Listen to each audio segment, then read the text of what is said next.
I mean, we were just sitting back, you know, chopping it up, reminiscing about the good old days and all that. You know, tracking my roots, where I came from and where I'm going.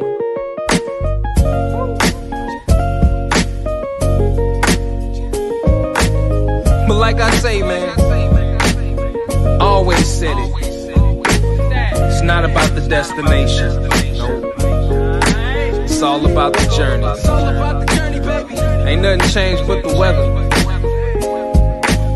The dangling carrot that hang from the rear view. Your dreams in the past ain't nowhere near you. Backseat drivers got nothing but 2 cents. Shotgun riders too biased. They all.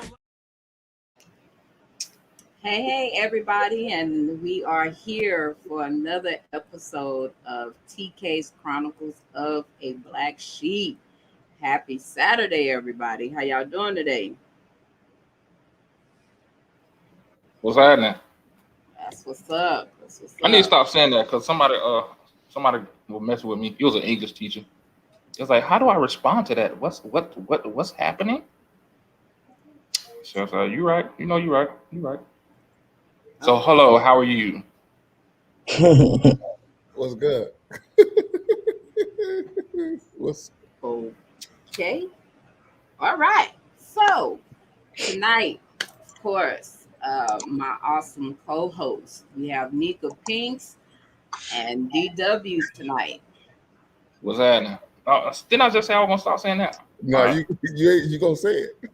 Yeah, it's a habit, man. It's a habit. Yes, I mean that's just what it. Yeah, some habits hard to break, but true that. And tonight we have a special guest with us tonight, a repeat. It always brings me much joy when my little bro join me, because I know this gonna be good and y'all ain't ready. So we have bad, I'm telling you, he normally be in the comments cutting up something serious. So we do have Apostle Marcus McIntyre with us tonight. P. Mac, many of us know him as. I know him as Marcus T. Chill. Yes. Thank you for joining us tonight, because this topic I know is no joke whatsoever. Oh, listen, y'all got this, man. I'm here to be along for the ride. I know this will be dope. Man, whatever. You cut that out. For real. Talking about going for the ride. You finna stir the pot. You just trying to hide your spoon right now. Man, I'm telling you. So yes, that's what's up. Like, we know what time it is when we got Marcus Mack on with us, man. We finna get some gems and some knowledge, and we're gonna be blessed and at the same time. So we already know what time it is. Yeah, most def. So greatly appreciated, man. So for those that are following, tonight's topic is generational curses. Ooh. Yeah, that's a whole topic amongst itself, real talk. But first question, do y'all believe in generational curses? No, I don't believe in. I definitely do. Okay, so Yeah, question before you go there, are you being serious that you don't believe in generational curses? No, I was joking. You didn't see my face? Okay. You better clarify. Yeah, we gotta be you sure. See my face? Yeah, you know, last couple weeks I've been off, so y'all gotta check on me. Y'all got to make sure I'm wrapped. I ain't wrapped too tight right now. Yeah. So. Nah, but check this out. So, generational curse. You might be going down the same street. Do you think it's religious, or is it just things that your family has done throughout the generations because that's all they know? Who in particular are you referencing that to? Just anybody. Like, Because like when I was doing the research on it, it's like some of it went down the path of being cursed by God for rebelling against Him, and then some of it went down the path of just basically old habits that was passed down from generation to generation, because that's all your family knew. I don't feel like it has anything to do with the religious aspect. Well, I won't say anything, but I don't look at it mainly because of a religious standpoint. I don't think so. I feel like it's anything negative that has been passed down repeatedly from generation to generation, and y'all haven't broken the cycle at all. So it's just, each child is born into the same drama, the same negative stuff, just, decades later, just down the family tree, and it's never ending. It's a cycle that doesn't stop.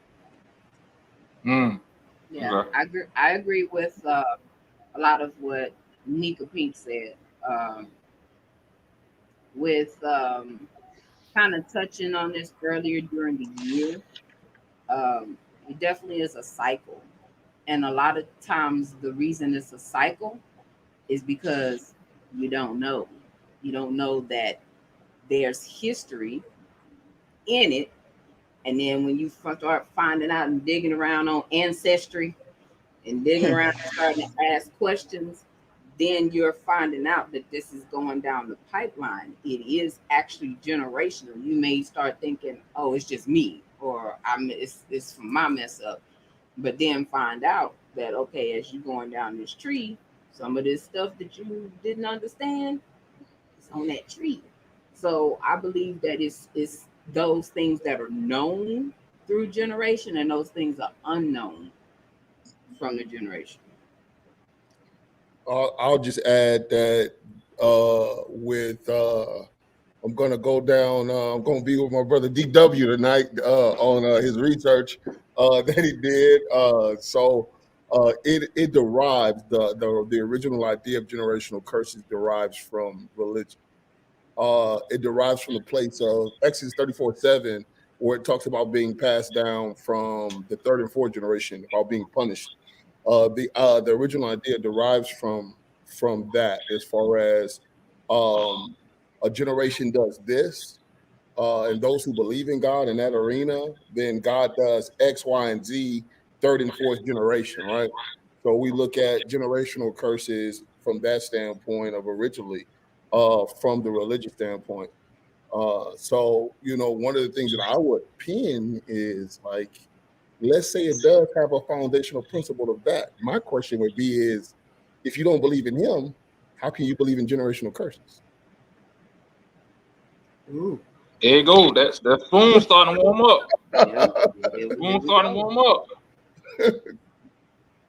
That's what's up. Okay. That would be my question. That would be my question. I didn't say, I'm not saying, I didn't say go to church.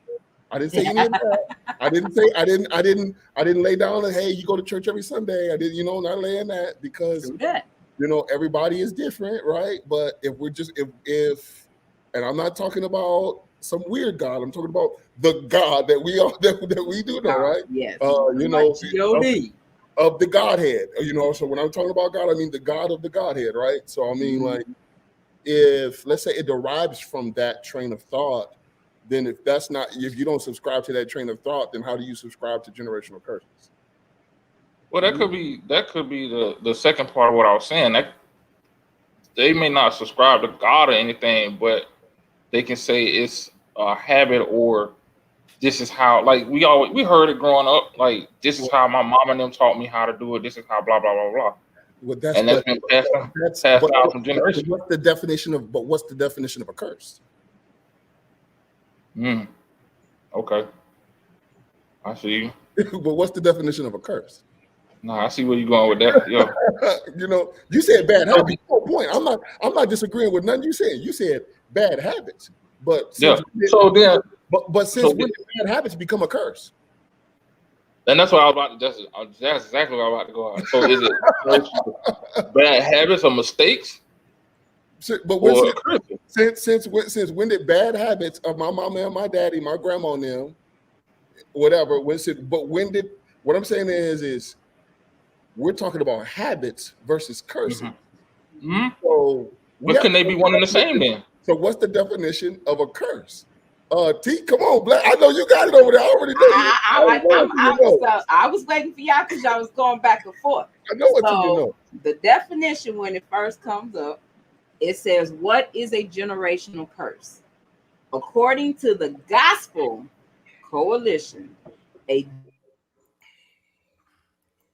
generational curse describes to had effect on a person of things that their ancestors did, believed, or practiced in the past, and a consequence of the ancestors' actions, beliefs, and sins being passed down. Mm. So that's the first thing that comes up. And of course, under that, where Marcus message, he referenced basically Exodus 34:7. That's the next thing that comes up, and it speaks on focus on the family. Yeah. So, yeah. But then when you start going a little bit deeper in going to that, when they start giving examples, it goes into addictions, drugs, alcohol, sex, mental illness, hypertension, heart disease, and it goes deeper into those things. And I don't know about y'all, I can tell you that on this list right here, I can say we got some definite generational curses. Even starting just with health off the bat, starting with health. Yeah, so we already out here, so you know what I'm about to say, right? So we already out here. So like Durio was born. I'm gonna keep bothering him because he was going somewhere. He don't even know where he was going when he started out. You know what I'm saying? And I know we give him a hard time, but he was headed somewhere that I'm in the vein where he was headed. And be honest with you, like I guess with all that we're talking about, imagine this. Imagine what we've been calling curses aren't curses, they're consequences. So imagine that these aren't imagine that some of this stuff isn't generational curses, it's generational consequences. Because if we really look, even biblically, people suffer for consequences. So what was passed down, or what the next generation got it because of something that the previous generation did. Yes. So if they sinned against God or something happened, then there was a result that came after that, which was consequence, right? So you said cycle. So that means the people fall into the cycle of a person's consequences. Yeah. So what if we've been calling something curses that's actually living through the consequence of somebody else? Somebody else, yeah. Exactly. And I can honestly go with that. Exactly. It's like we're paying for. I'm gonna just say it. We're paying for the sins or the mistakes of people above us. Yes, very much. And I think the crazy part to that is when you don't even know what the people before you've done, but you're living in the consequence of somebody else's mess that you don't even know even existed or that they done and created. And you sitting there and you'll catch yourself sometime like, why the hell am I having this hard time? Or why is this X, Y, and Z? Because there's so many things that were done, because it's like the unspoken thing is like there's a source of shame that was like swept up under the rug. So when you're sitting and you're wondering why is this, those unspoken things are those things that seem kind of to hit you harder than the things that you know, because you didn't know until you get to this point and you're like, so can I ask you something? Because wanting to find out. You start shaking that family tree, and then you start seeing what's falling out, and you like,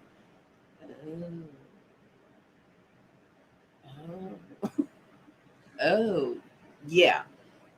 So those consequences become, they kind of big. But yeah, that's what that's what, and so that's what I'm saying. Like that's what you're saying is very much so right. Like, so we end up living in the consequences. You get what I'm saying? So like we're actually, and this is where I kind of veer just a little bit. I love the Lord, but like I believe that we're so religious that we're trying to get God to break something that we already have the ability within us to do. Like we already have the ability to do this. So like if it's a consequence, let's say for example, when you study this out, let's say that a mom was on crack, right? Mm-hmm. And this mom is on crack, and the mom is on crack while she has the baby within her, right? So if this mom is on crack and has the baby within her and she has the baby, then a lot of times, if you just, doctors or, like some of the things it says is that baby is a drug baby. Mm-hmm. And it has crack in the bloodstream. So they feel like that baby has a propensity, has the propensity to be the same thing that the mother was. You get what I'm saying? Yeah. Because of what's in the bloodline, because it's in her, right? So that baby is born in the consequences of her mother. Yeah. You know what I'm saying? Like the baby's born in the consequence of that. So if there's a birth defect, if there's whatever's going on, the baby's done nothing, but the baby's born in the consequence. Yeah. And so we're like people that are born into the consequence, no different from Adam and Eve. We're born into the consequence of their actions. We were birthed into the consequence of their actions. So now where women weren't gonna have hard birth and where men weren't gonna work on the foot of their brow. You get what I'm saying? So not a curse, but a consequence. Yeah. So there's a question. Hold on. Yeah. That's what I was gonna get at. Oh, you saw the comment? Okay. Yeah. So it says, so question, what is it called when it's positive in the lineage? Is it still considered a consequence? That's the thing. Nobody's ever concerned about it being good. People are only concerned of generational things when it's bad. Ooh. We don't harp on the good stuff. Our families are millionaires, and being a millionaire is in my genealogy. We don't talk about that. Like, being a millionaire is in my DNA, or running, whatever. We don't discuss that. We just live it. We don't discuss it. We just live it. So why do we discuss the curses then? Versus I believe that it's a sign, like for those who are actually addressing these what we call generational curses, I believe you address it to break it. So I believe, and that's why concern, because it's a flaw. It's something that needs to be shifted or changed. And I don't believe we focused on the good because it's nothing to change. So I don't believe that. So to answer that question on my end, I wouldn't call it anything. I just call it living, because you live in the good things. You got a good name, you live in a good name. You don't be worried about your name. You know what I'm saying? You don't worry about that. You don't. If you got a good name, your family got a good name. You just live in that name. You don't worry about that. We really worry about the negativity. Yeah.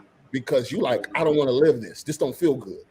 Like you know what I'm saying? Like you and a lot of times you're trying to get on your best foot, and trying to figure out why getting on your best foot hurts so much. Like, why is it hurt for me to get where I'm going? Couldn't that be a curse too? Huh? I said, couldn't that be a curse too? Man, a lot of it is, man, we could look at it that way, but for me, man, like, again, I know people probably be like, I don't fool with Mac like that, but for me, I'll just shoot you straight. Like, I think of God different than most. So for me, I don't serve the God that wants me to be enslaved and and downtrodden. Whoever serves that God, I don't know it. So I serve the God that wants me to be free, right? So if I serve that God, in my mind, why in the heck would he want me to be bound by generational curses? You get what I'm saying? Like, why would he want that for me? So I don't think along the mindset of other people in that. I'm thinking he want me to be free. Well, how do I get free? He already give me the power. So once I come into if like for me, and Tio know this wasn't a generational curse. This was just a bad habit. But watch this.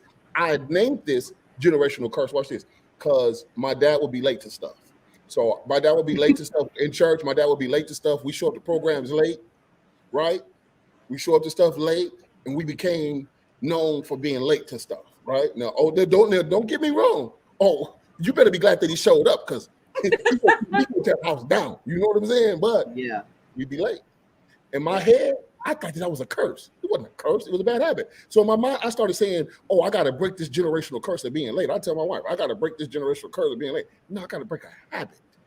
That's why y'all said earlier, it's a habit. We got to know the difference between certain things that have always been passed down. Like if your great grandfather, great people, if they ain't never held down and never kept a family together, like like men have always, or you got boys that are being raised without a father all throughout their lineage. You got girls who I'm talking about like from top to bottom. Then it's starting to be like, this is different. This is a whole different thing. Now I got to figure out the root, right? I got to, because you can't. One thing about it is, and we're gonna talk tonight. You can't break generational anything if you don't know the root. Ooh, say that again. Yeah, you can't break generational anything unless you know the root. Ooh. So that just opened up a can of worms because I'm about to. Come on, man. Let's No, go ahead. I'm gonna let you finish. That's what I'm saying. Like let's have it, because like one of the things with me and Marcus has been very open about where we stand with our siblingship, with us repairing this, and a lot of this, what we're discovering is it is a generational curse. The divide amongst siblings is a generational curse with us, and it started when we go back and talk to our dad, which thankfully is very open. Our stuff started with him because of the situation around him being born with my grandmother and his dad. And he was that kid that was kind of like, he was the secret. Like even though people knew who he was on his father's side of the family, he was still kind of the secret. So everything that his aunts, cousins did for him, it was looked at as kind of just because we love you, or we see this kid, or we trying to help his mother. He didn't know for many years that this was actually his auntie that cut his hair all the time. This was actually the cousin that sent clothes or whatever. Like, he didn't know till 70, it was a little after I was born, like 79, 80, when it got to the point where his dad was going to pass away, is when he really found out who his dad was. He have all these siblings, but it's like he's acknowledged to a point. When he lost siblings last year, he wasn't mentioned on the obituary as a sibling because he was before the marriage of my grandfather and his wife. So all their kids were listed. So he was just kind of pushed to the wayside. But when they need something, they hollering, Uncle Kenneth. Oh, my brother Big Mac, my brother this. But he's not fully acknowledged because he wasn't part of this, from how they feel, this tree, because he was before the marriage. But he was there first. But he's not acknowledged like he's first. And keeping it real, I'm the oldest out of my siblings. As we're going down this bumpy road of healing and keeping it real with us, I'm my dad. I'm that sibling. Unless you family-wise really know me, I'm kind of over here. Like I've gone to get my hair cut when I was wearing my hair shorter and had to and was arguing with a dude that was trying to tell me that I wasn't my father's child. First of all, I don't have to debate it, but everybody in the barbershop is telling you who I am. He told me my daddy don't have no daughters. Well, baby, he got 3. And I'm the oldest of that 3. So they knew my brothers, but they didn't know me. But how? I'm the oldest. I'm from the first marriage. I'm the first Mohican.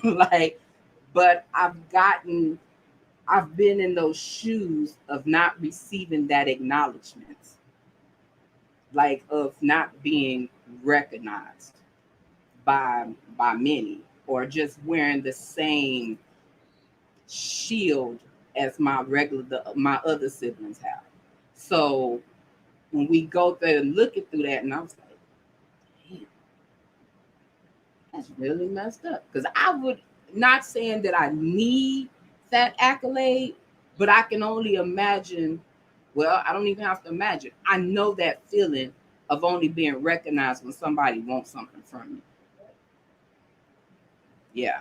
So that, and even going above that, when we started digging deep, that is one of the generational curses for us. And I would say, derived out of the thought that we had earlier, I would say that if we're not careful, consequences can breed curses. Yeah. That. Hey, we was on the same wavelength. What? I tell you. I was in the Yeah. I believe that consequences are the breeding ground for curses if you're not careful. Because I view a curse no different than a spell. And so you will be under a spell until a spell is broken. You will be underneath that until that's broken. And so a lot of what we deal with, I think one of the biggest generational, what we would call generational curses that all families struggle with is identity. And I believe that because you really don't know who you are. Like some of us don't have the image of our parent. We got the image of our grandparent and don't know how. You don't look nor sound like your mama nor your daddy. Somebody sound like or look like uncle. Like whatever. Like you have striking resemblances of others. And so one of the things that I really feel like that we battle with, and that's the hardship, is identity. So we come in generationally trying to figure out who I'm like.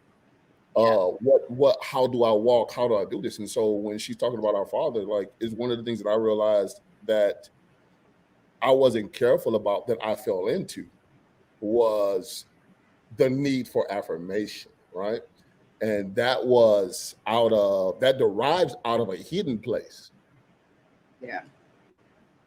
Y'all hear that? Now watch this. That derives out of a hidden place. Yeah. So not that I'm hidden, right? Not that I'm hidden, not that my image, not that I'm hidden, but there is a portion of what I desire that has been hidden. And a lot of that is, imagine what my father walked in. Imagine how him as a brother or as a son was not affirmed by his father. Yeah. You know what I'm saying? So go ahead, D. No, I was gonna say, so that we can, if we're gonna hit it that way, we can go back further than that. We could literally go back to slavery, because we were so mixed up and discombobulated and stuff. So that's how we ended up with no identity. And then you get the name of your slave master as your last name, so you really don't truly have no identity. That's interesting. So we struggle generationally. You get what I'm saying? Mm-hmm. So like, what we walk in is the consequences of generations, and it doesn't mean that we had to do something wrong for it to be wrong. Right? It just happened. You know what I'm saying? Like slavery ain't our fault. You get what I'm saying? There are consequences from slavery that we deal with, and because we don't like, this show is if we talk about certain things, like she was saying, like addictions, certain things like that come along with that, if you don't address them in the family, if you don't talk about it, if you don't have an Facts. open enough and transparent enough family to say Facts. great grandma was a crackhead. You know, I just gotta Yep. tell you straight up. You know what I'm saying? Such and such was this. You don't know why homes are broken. You don't know why holidays are the way they are. You don't know why Right. people come around because we don't get to Right. address it. So we don't get to fix it. Yeah. And that's the realness. And like you said, you don't understand why people don't come around. And you sitting there like, oh, you thinking auntie is just unsocial, because you know it's always that joke on Facebook that you got that one auntie that don't really mess with the family, but if you go to her, she's considered the black sheep, and she'll tell you the truth more than somebody else will. Mhm. She's like, now this is what this is. But when you start having those conversations, because it's like everything is secret, don't nobody want to have these tough conversations, like, and say, okay, so ain't Linda, what's up? Why you don't mess with the rest of the family? Because everybody don't want to shake their tree because they don't want them answers to come out. And a lot of them answers is them secrets and them little keys to all these locks in your life that haven't been discussed, because there's this image of perfection that Black people put up, that we don't struggle, we don't go through nothing, we strong all the time, we're not supposed to have weakness, we're just we just got this S on our chest all the time.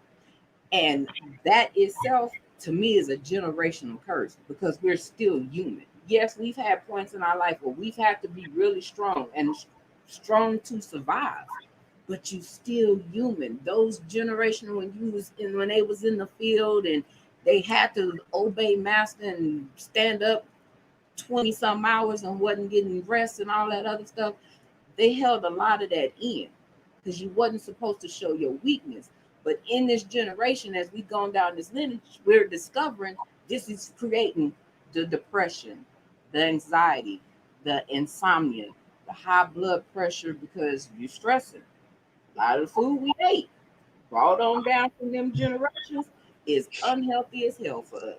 It might taste good, but it's unhealthy as hell. But hey, y'all answer this question. So is high blood pressure a generational curse? Yes, it is. Nah, it's a choice.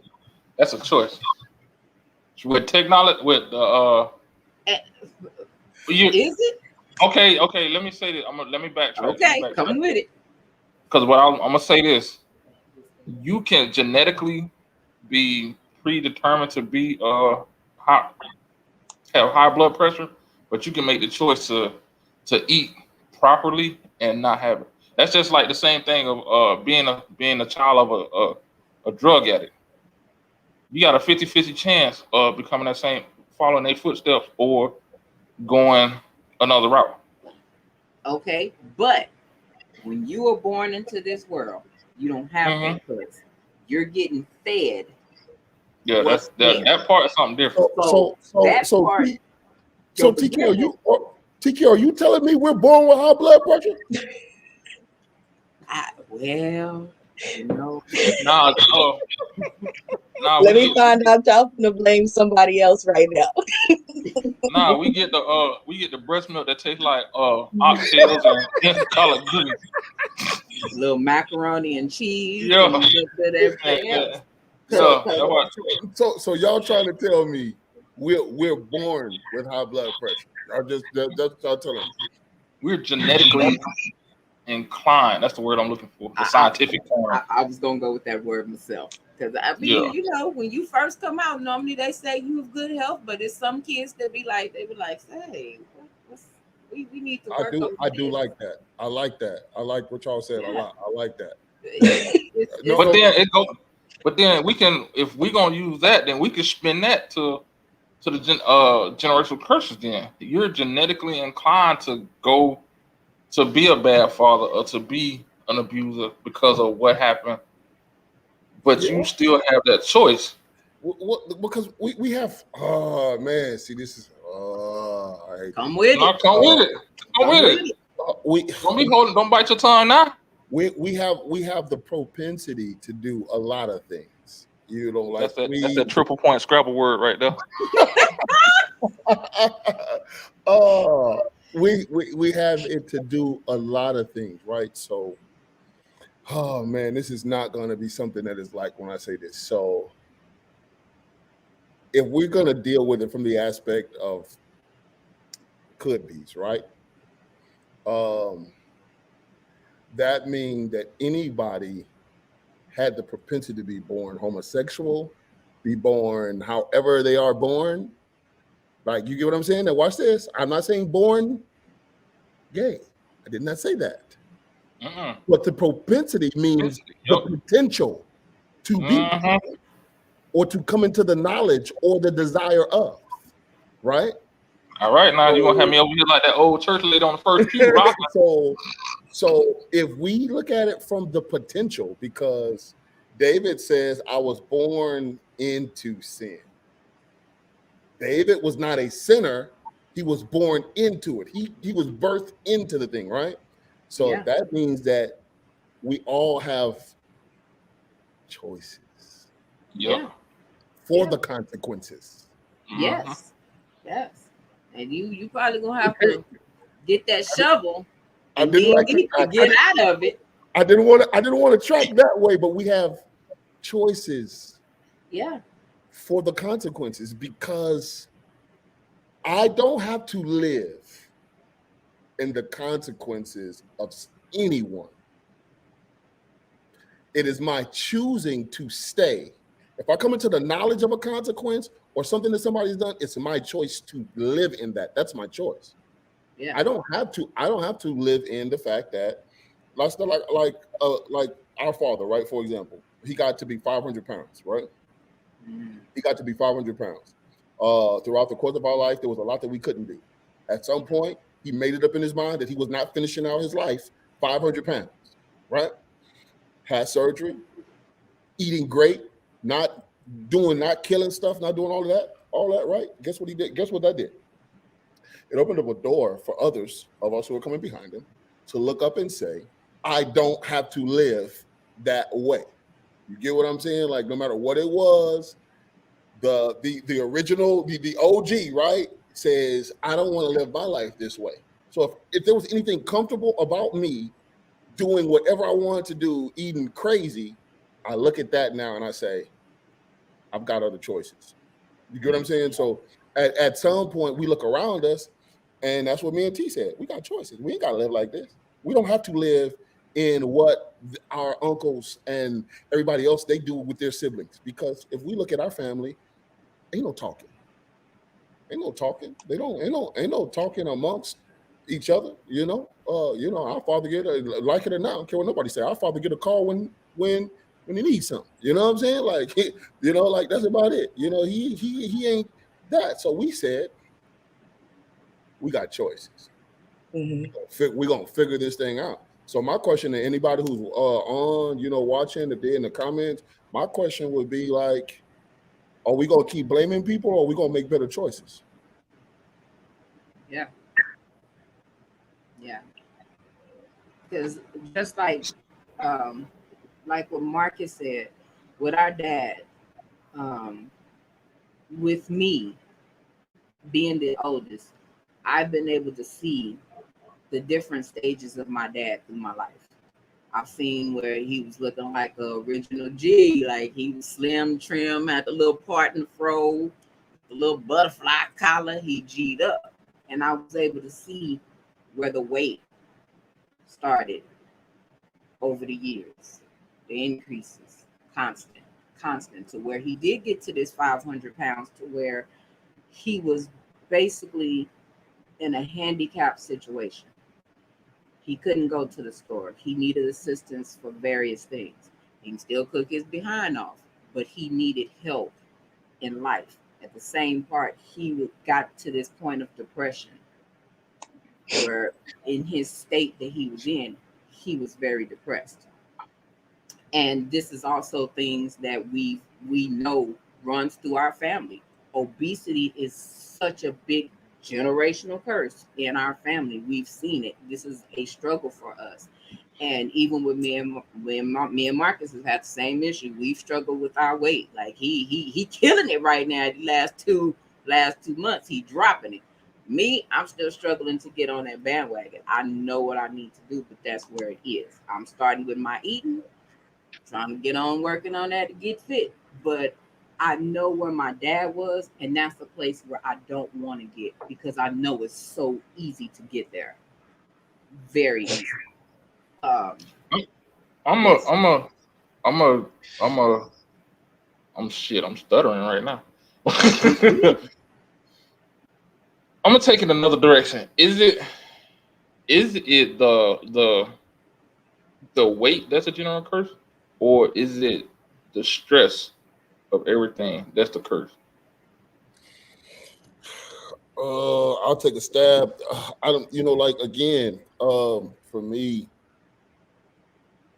I feel like we don't shift whatever it is. Like, for example, going forward in my family, the future of my family, right?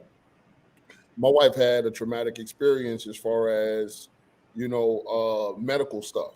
She had to shift her whole nutrition, right? So she can't even eat crazy. So it shifted my whole house. So my daughter, right, can't eat crazy nothing. She won't even get the opportunity to eat that way. So I don't feel like weight is the curse. I feel like if we're gonna put it or we're gonna establish something as a curse, then we don't change the eating habits. We don't change the food. We don't change anything. Because you gotta imagine, I don't know about y'all's families, but I don't see nobody championing their family because they cook healthy. No, we throw down, like my sister make Yeah, macaroni and cheese. Like, hey, we look at all the stuff we champion. with 2 pounds of butter. Listen, like I don't so. use 2 pounds of butter in I my think macaroni and cheese. Just Okay, a pound and a half. I think that the curse. I think that when we look at the curses of these things, it's because. Can I say that?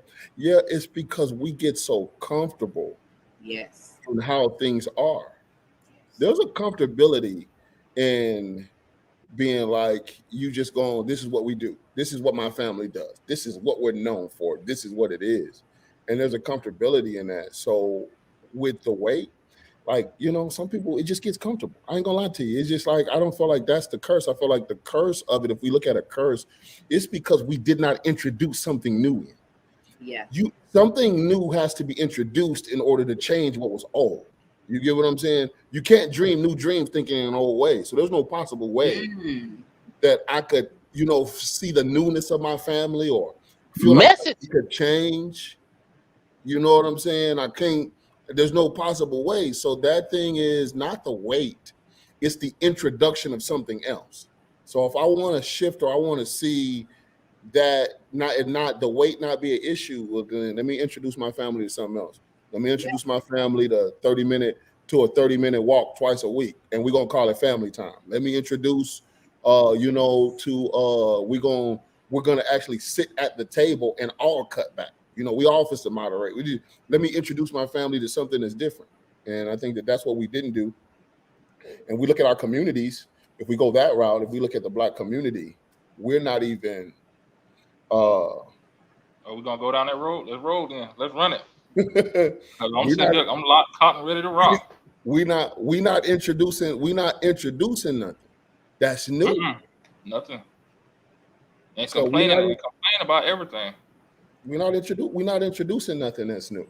Yeah. It's like in our own city, some kids will never get off the east side. You get what I'm saying? We Bro, ain't bro. introducing them to nothing new. Like the most awkward thing the other week, I put a pair of golf club in my hand. I put a pair of golf club in my hands and felt out of place. Yeah. Yeah. Let me Yeah. let me let me. I'm gonna expound on that too. You said leave the city. I got family members who never left the state of Florida and think they travel. And I'm just like, bro, you still in the same state. Or they'll go from Florida to Georgia, and oh, I went on a road trip. Bro, you went to your neighbor house. Like, yeah. And that's the mindset of a lot of people. Like, oh, I went to Georgia. I went to Georgia the other weekend. Like, have you been to the Midwest? Have you been to the West Coast? Like, and I can say this for me. Well, one, I'm kind of different because I had a military mother, so she took me everywhere. But if it wasn't for her, I would have been in the same boat. And that's why I try to expose my son to everything. Like take him on cruises, take him on trips to not just to other countries, but other states. Yeah. Yeah. And that's just one aspect, because we could talk about money, all that, man. I'm not even that part. Bro. That part that Black people don't discuss. Finances. We don't teach financial literacy at all. Because I'm gonna count this as a generational curse. No, I'm just kidding. But you know, when you like 6 or 7 and you got a phone bill in your name, but you 6 or 7 and ain't got no phone. Now let's talk about that. Now, since you opened up the door, that's a curse. And here's why I say that is because you opened that account up with the mindset that if something happens to it, you do not care. You don't get it in your 7-year-old's name to take care of it. No ifs given, because it ain't yours. None. And so that child's credit is ruined before they even get started. That's a curse. You put a spell on that child. You might as well be a witch or a warlock, ma'am and sir. Okay, we won't talk about that. Let's talk about the individuals who have, let's say, who got the car sitting on 26s, 28s, 32s, got a nice sound system wrapped and everything, but the bitch parked in an apartment complex. How much does that make? That's called being cost effective. And I'm real talk. I've seen somebody say that before, where they've had numerous cars, 2-3 cars at the apartment, and that's what they stated. They was that's like, a choice, Doriel. That ain't a curse. That's a choice. That's a curse because like this why I say it's a curse, because I see it started well. I see it go from generation to generation to generation. Like the dad or mom, whatever, sitting on doing this stuff. Then the kids come around. The first thing they do is the exact same thing. They ain't got nothing in their name but that damn car and them rims. Them rims cost more than the apartment. And the rims probably ain't even paid off because they got them from Rental Tire. And as soon as they miss that payment, they're gonna come out and they're gonna be on. Obviously, that's a whole other conversation. I saw that happen. That's the funniest thing in the world. But anyway, and then so the next thing you know, his kids are going through the same thing. They thinking, oh, my dad and my mom, my granddaddy did that. Or you got the family that live, and I can understand if your situation is set up like that, that's fine. But you need to come up with a plan to get out of living in the projects. You got generations that lived in the project. That's like they walking through the same projects. That's not a curse though. So how come it's not a curse? It's not well, I'm gonna say like it's not a spell, man. Like what this is like. What's the difference then? Well, because I feel like, and not to be like super churchy, but I feel like when you start talking about generational curses, you're literally talking about a spell over whatever it is. You're literally talking about this being a spell, and there is a super negative connotation. When we're gonna talk that, we're gonna talk demonics, right? We're gonna literally talk about demonology when you start talking about generational curses. So, and some of that stuff I can say, like maybe, we could call that, but for the most part, man, it's passing down bad mindsets. That's for the most part, it's the passing down of a bad mindset. These are choices. We don't teach how to make better choices than what I made. Some people feel like that life is good.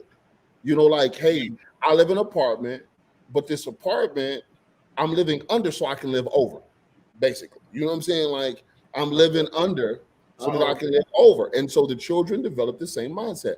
It's not that they didn't have money. We lived under so that we could live over. So we could cap on everybody. We lived under in the house, but we lived over outside the house. My J's, my cars, my whatever I'm doing. I got all of this. You know what I'm saying? That becomes a mindset. And the reason why I say and I get we could possibly say that a mindset is a curse. But man, it's like and this is my thoughts. Once it leaves one generation and goes to the next, now it's becoming generational because it's transitioning. And then once it hits that third generation, it's a curse because there's a generation, there's a piece in the middle where somebody can be like, yo, nah, we're not finna live like this. We're not finna do that. We're not finna blah, blah, blah, blah. So they decided, okay, I'm gonna live the exact same way that my people live and go on and keep putting in bad habits. Or you get the ones that just live off their parents. You 40, TK? 40, 50. TK, curse or cycle. TK, look, I'm gonna agree with him. I'm gonna agree. I ain't gonna disagree with Durham that it go that far that it could be something else. But I guess the question is, TK, Nika Pinks, curse or cycle. What's up? Honestly, I think it's a little bit of both because you have some situations where, you know, trying to break that generational curse or cycle, whatever you want to call it, that person, for one, they can't come out of it until sometime it's once they get the age where they can. Because when you a child, you can try to change stuff in your house. You might get popped. You might be told you better shut your mouth and stay in a child's place. You can be told a lot of different things. And then sometimes as adults, you know, you want to step from under that curse and break cycles, but then you might get cut off. You might get put out. You might be shunned from the family because you telling grandpa over there he need to quit touching on the nieces and nephews, but we ain't gonna go there. But that kind of stuff happens. So in order to keep the family quiet and everybody happy, people just be quiet and hope the next generation don't have to go into it or that the cycle won't continue. So sometimes they don't say nothing. But yeah, we gotta speak up. And some people just don't have the ability to speak up because they may not have anybody else. But I like the way you I just look spoke at up it and that said way that. too. Like, how can you break it? How do you break it? You gotta communicate and step out there and put it out there and be like, look, and try to stop that cycle. And some people they just can't. Either they Not can't on or they their own without support. okay. Never mind. All right, now I got you. Because I will say generational trauma is real. That too. Man, That's a whole. See, now we going on. We going on. That's So diving down the rabbit hole. Like It's a lot of lanes to it. Like, we being clean about these curses. These are choices, these are consequences. yeah. But the real stuff that I see is curses is mama getting her ass whooped. Now I'm in a relationship getting my ass whooped. My daughter gonna possibly get her ass whooped because this is all she's Well, seen every generation back. come Or on, like I sister. said, uncle over there touching everybody, but nobody wants to say anything. So now Uncle Son think he could touch everybody. And now all the little girls and little boys being touched in the family because nobody wants to say anything. Come on, Those sister. are, I feel like those are curses.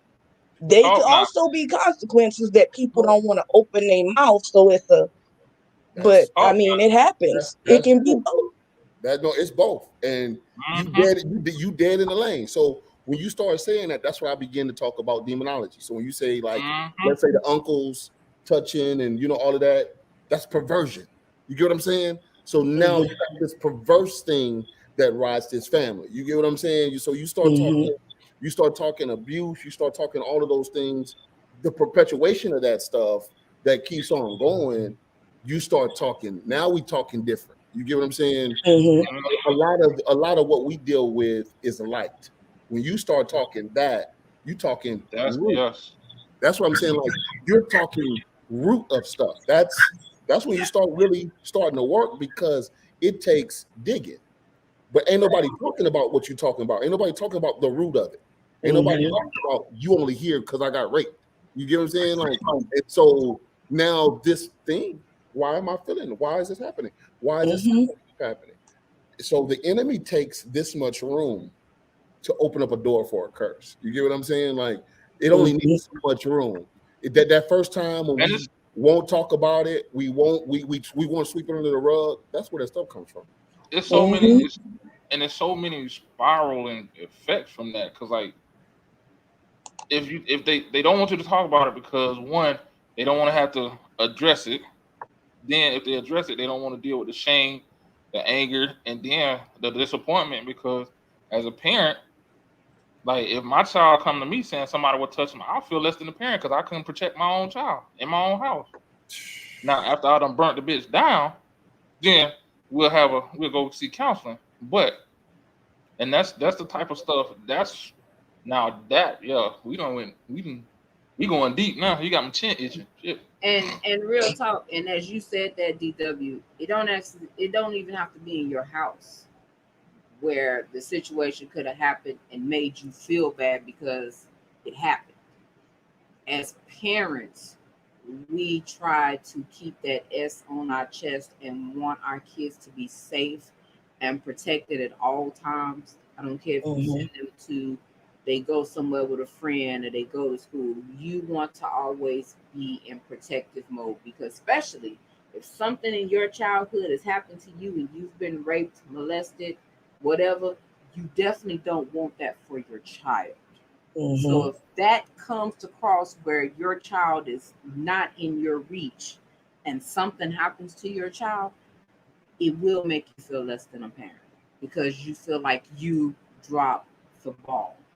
And a lot of us that have had bad parenting, that, you know, where those things happen to you because you were, whatever the situation, left in bad situations or whatever, and that happened to you, even though it's out of your control, you feel this damn big because you feel like you should have been there every step to protect your child. But in reality, we know we can't do that. So TK, my question would be, can you fight a generational curse so much that you become what you are fighting?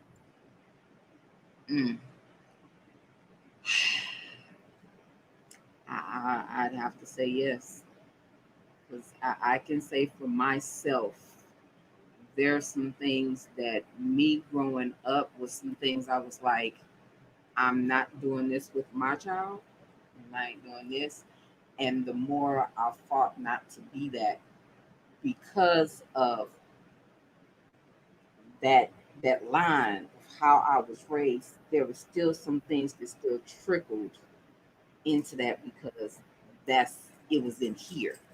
Even though here I was like, no, but because some of that was still here and that's how I was raised, there are still some things that trickle no matter how I fought that battle. So some of those things still trickle. And I still, even recently, when I've caught it, or even my daughter, she's addressed some stuff with me myself. And I've been like, ooh, mommy didn't realize that. So as a parent, because I'm going to say this too, I believe this is another generational curse where you don't apologize when you mess up to your child. I don't mind apologizing and saying I'm sorry to my kids because I know I'm not perfect. But I have apologized to my children where I feel that I've dropped the ball at. And I don't have a problem with that. So would you say, for the apology, let's say that, so would you say that you felt like you found a vein to begin to correct something that you felt was a curse? Most definitely. Most definite. Because with me is when you really start looking at things for what they are, and you're like, man, that's a curse right there. And you start like I said, going back and asking them questions or digging. Because I'm gonna tell y'all right now, ancestry will shake your family tree to a whole different level when you start digging and getting information. So yeah, like it's some stuff there that will put you in that forefront. And when you start realizing what those curses are, you just like, man, I didn't look at it that way. I didn't see that as being a curse. So when you realize that's what it is, and if you've caused that or done those things to anybody, that sort of correction, you need to correct it. It needs to be corrected. And you need to call it for what it is and work on correcting that situation, because we have to break it. It has to be broken in some kind of way, shape, form, or fashion. It has to be broken. If not, it's just gonna keep going, Mhm. going, and going. When does it stop? Got a question. Now we talking about all this stuff, trying to break it and causing more damage. Is it possible that you fight so hard to break one curse and create another? I think that's possible.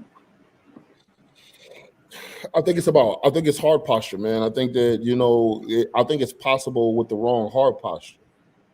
Um, 'Cause I believe that when your heart is postured in the right direction to cancel something or to correct something, um, you know, you have different results from doing it from a place of malice or bitterness, because you can try to break a curse from a bitter place.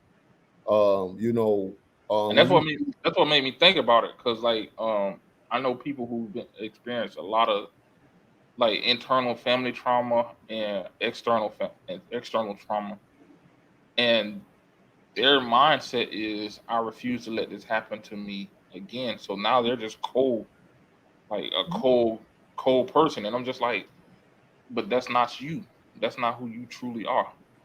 And now their kids are the same way. They're like, their kids are Mm, emotionless and stuff like that. And I'm like I said, I'm starting to see how it's starting to trickle down. And I was just like, well, not me, but per se, Mhm. I'm starting to see how it trickles down.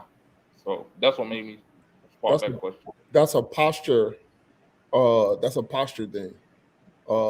Because like, all right, everything in life has a posture. So like, I'm Hmm. sitting up in my chair, like, correct posture, right? Hmm. Right. Everything has a posture, and I believe that that's part of bad posture. That's part of, even though I know it's wrong, I want to fix it, but I'll fix it at the space of having bad posture. So that means other injuries happen. Is what I'm. That's what I'm alluding to. Is that Well, if it I could do it be in the just wrong they don't know how posture, to fix it.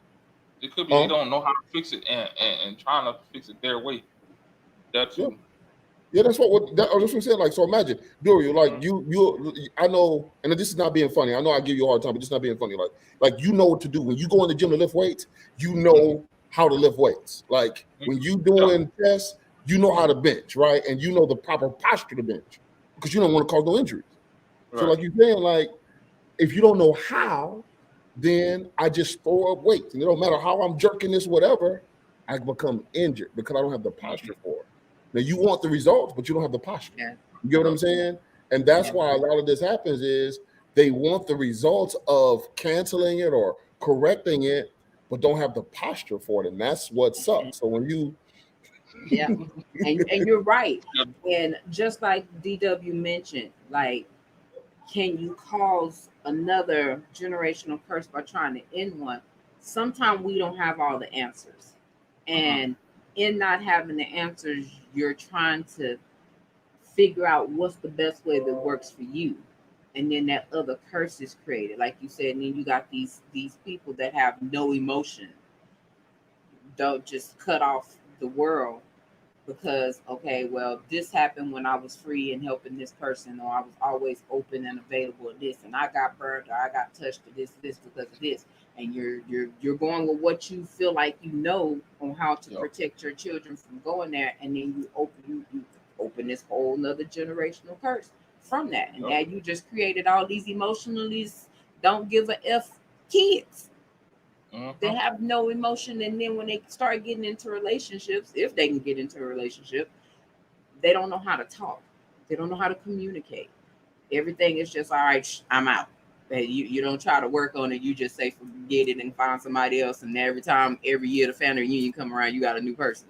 Family reunion because you so off. since you went there, let me go on ahead and ask the question. And I'm Oh, gonna mute Uh-oh. my mic afterwards. So is bad relationship generational curses? hell yes, Ooh. hell yes, I said, I don't yes. say bad Yeah. relationships. I don't say bad relationships per se, like the relationship. I say the way the individual views a relationship or what they bring to the table when it comes to a relationship is the curse. Because again, it goes back to um an abuse, seeing your mom and your daddy fighting. So you think that's how you express love. So your next relationship, y'all fighting. If he don't cuss you out, he don't love you. Or if he don't put his hands on you, he don't love you. Yeah. So uh, So yeah. on that relationship, as you stated,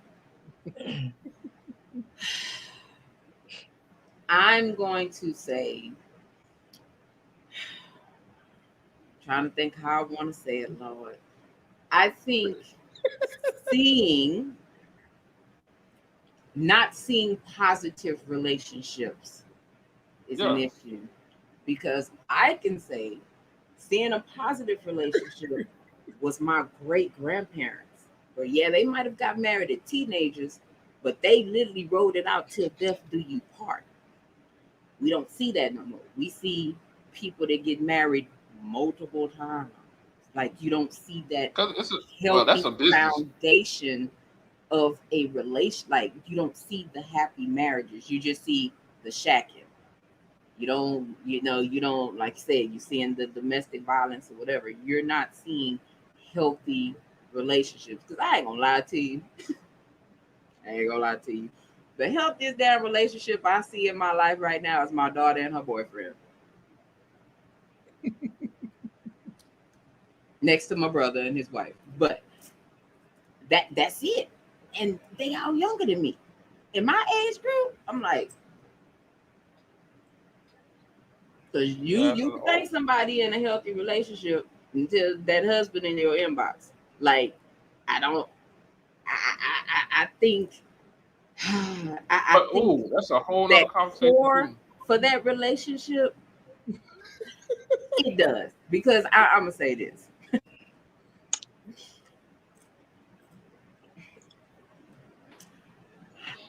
Because we was gonna have the conversation. This is another conversation. I done had like 6, 7 step parents.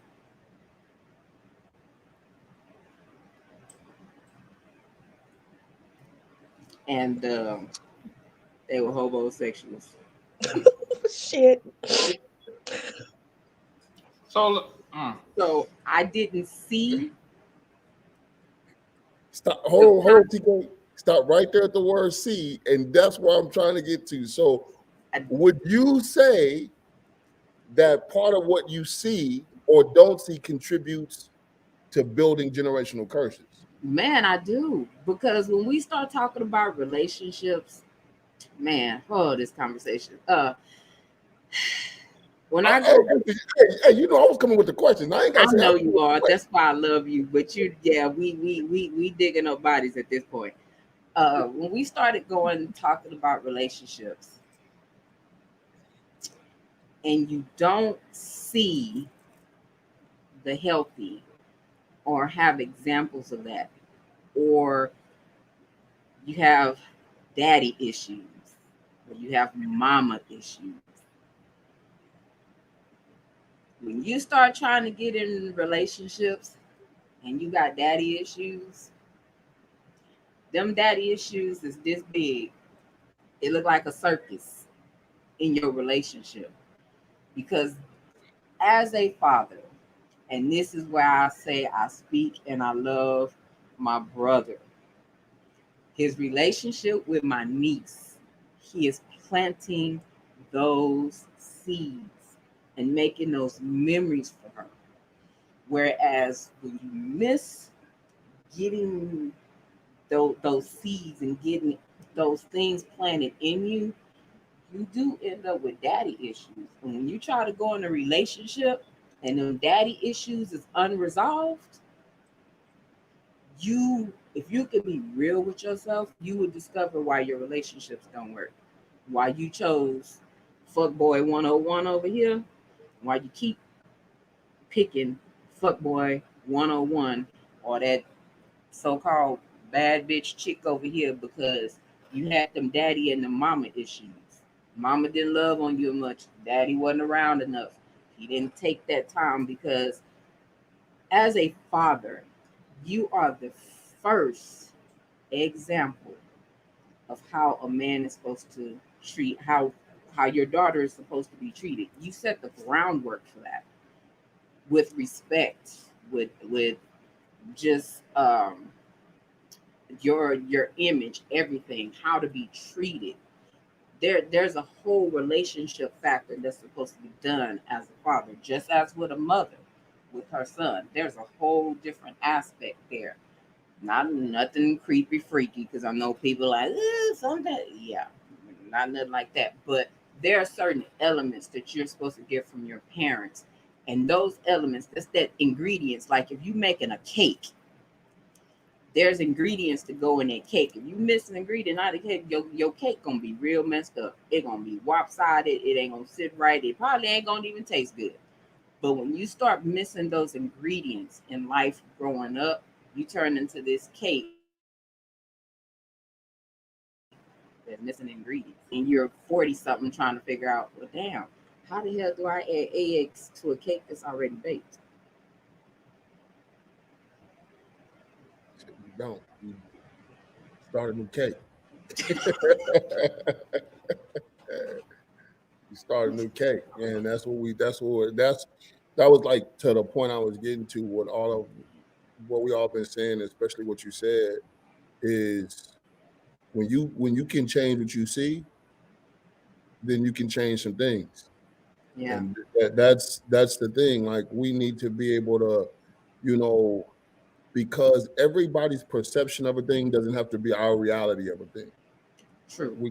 We have to be able to change what we see, and changing what we see sometimes hurts. You get what I'm saying? Like it hurts because now you don't want to see stuff. You know what I'm saying? Like Yeah. sometimes seeing stuff different is the hurtful thing. It ain't even about hearing it. It's just seeing it different. Yes. And that's how we break these cycles. Yes. You have to be able to see it different.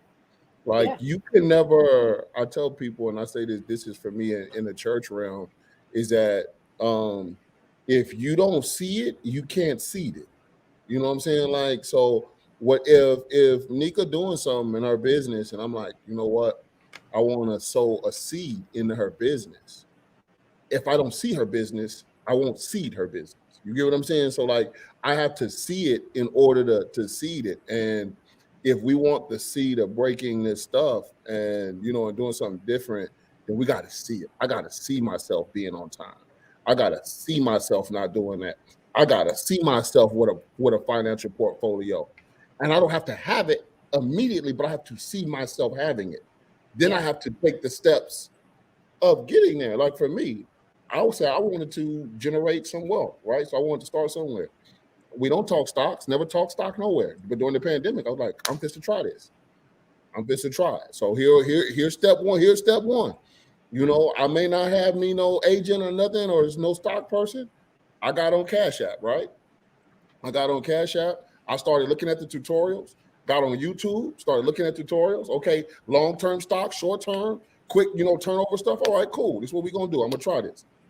But I want to do that so that if my daughter grows older or my children, I'm like, hey, you need to invest in this.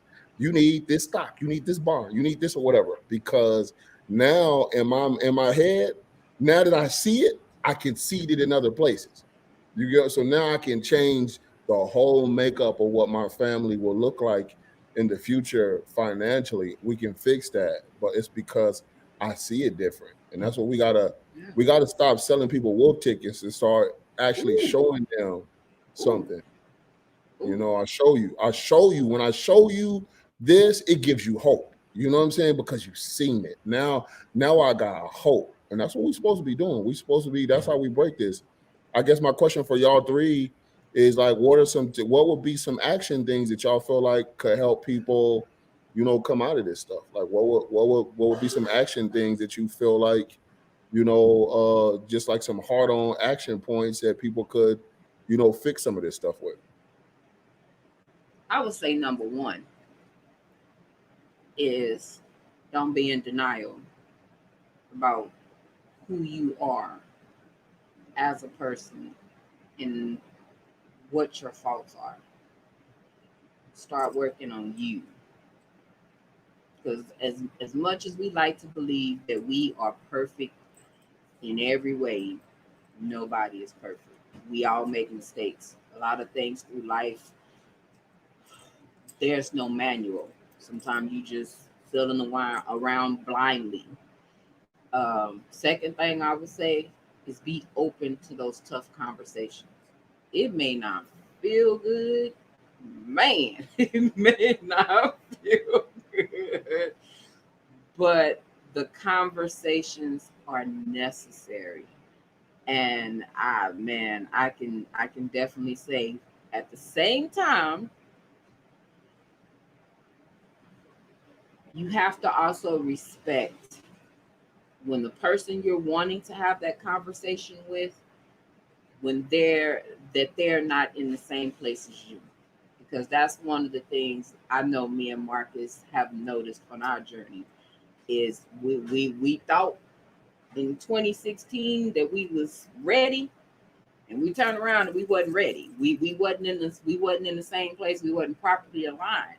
So now we didn't get that till what, end of 2020, where we can have those tough. And I'm saying we had some conversations that probably look like we've been fighting Mike Tyson afterwards when he was in his prime.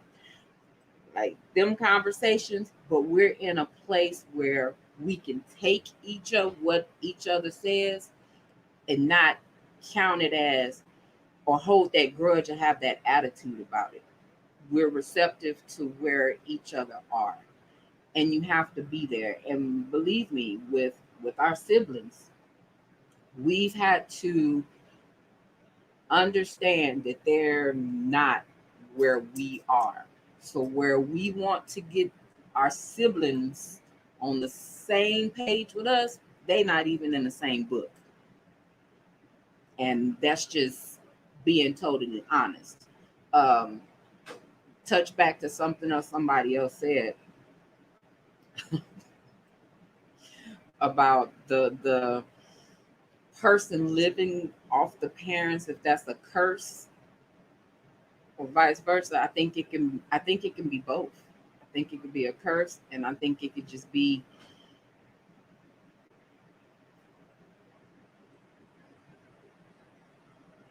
some people come get comfortable in them in places. And sometimes we get so comfortable in our comfort zone that we don't want to veer out and step out on our own to find the things that we need to find when we need to. Because if you don't do that, you're not gonna grow. It's like you planting. Convenient coddling, and I'll mute my mic again. I can't stand you. Oh my God, I can't stand. Yes, I think convenient coddling that could be a generational curse though. But considering ain't no. Don't do it because I'll comment. I'm trying to keep my mic muted. Don't do it because there are generational things, ladies, who come on and listen to this podcast and who are watching this, that when you are a mother, as you teach women to be women, it is not necessarily that you keep them in a space that they do not allow a man to do man things. We can generationally handicap men, ladies, by not allowing them to be the man that they are supposed to be, right? So there are spaces designed that men should feel, right? And if you don't allow this, and I'm talking to mothers, if you don't allow your son, especially your son, whether single mother, not, or whatever, if you don't allow your son that space to become a man and do man things, then they will become grown man with boy issues, all right? And no woman wants to get a grown man that's a boy, right? and that only happens normally due to not what I would say coddling, but there is a way to treat a man and build a king while he still does field work. Can I say that? Um, and so we don't do that. So generationally, there are I've seen it in family generationally where men don't get to be men because the woman does everything. And what I mean by everything is the woman will have the job, the woman cook clean, takes care of a man while a man get to sit and watch it Homosexual. do it all. Um, I would love to say that that is homosexual breeding, but I would like to disagree with you, T. Here's why. These are some women that are actually trying to build kings. But it's a hardship in building a king Mm. that eventually becomes a peasant. Mm. Ooh, yeah, we got them. Some of them mama's Uh, boys. and normally the dangerous thing about building that type of a person is to us they become clowns. So they're Yep, jesters. it's official. You about to be on the cancel culture about to come for you. It's so official.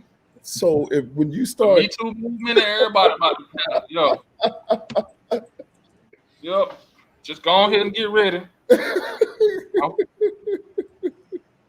so when you say that, T, when you say that, like when you start talking that about the, that little space in there, I got a sore spot because I do believe in the strength of a single mother. I do believe in that, and I do love that, especially those that raise, men and that grow up to be men. But you can't protect a man from man stuff. Or building a man, you can't protect them from that. True. It's boys should not grow up watching their mother cut a yard because you can. You Man. shouldn't. It ain't. We don't. I don't care about your ability because you can. You are starting to show him something that he may not have to do. That's not okay. That's not okay. You don't build him that way. You build him by hiring a man and let a man come do it. Let uncle come do it. Then when he old enough to get that lawnmower in his hand, put that lawnmower in his hand Yeah. so he Show. can do something. You don't build if you're gonna build a king, you build a king that knows how to run a castle. You don't build, that's and so that means he's able to do everything in it. Now you don't treat him like a female. You treat him like a male that knows how to do everything. You get what I'm saying? Yes. You treat him like a male that know how to do everything, cook, clean, wash his own clothes, do whatever he needs to do. You build him. If not, Yes. then you turn him into a stereotype. Mm. And that's when we start talking about generational, we deal with generational stereotypes. Some of our boys, or some of us we ended up being a generational stereotype of a person that can't take care of his own kids, of a person that ain't got no job, and all of that. We become that because of how they were built. So you want to talk about what you're seeing, what we gonna change? Let's do that. Because there was on one of, I think I posted it on gender. We talked about it on gender roles where there was a mother and she had boys. I think she had 3 in the picture, and she was like, normalize teaching your sons how to cook. This isn't gender roles. This is learning how to take care of yourselves. Mhm. For them to be able to learn how to take care of themselves, because we gotta have that real understanding. Mama ain't gonna be here all the time.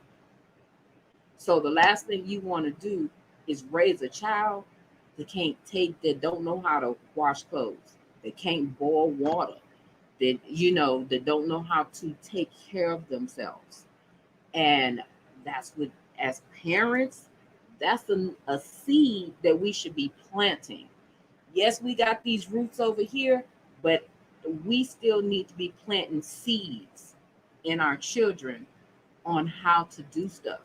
Because I think, like you said, there's a stereotype.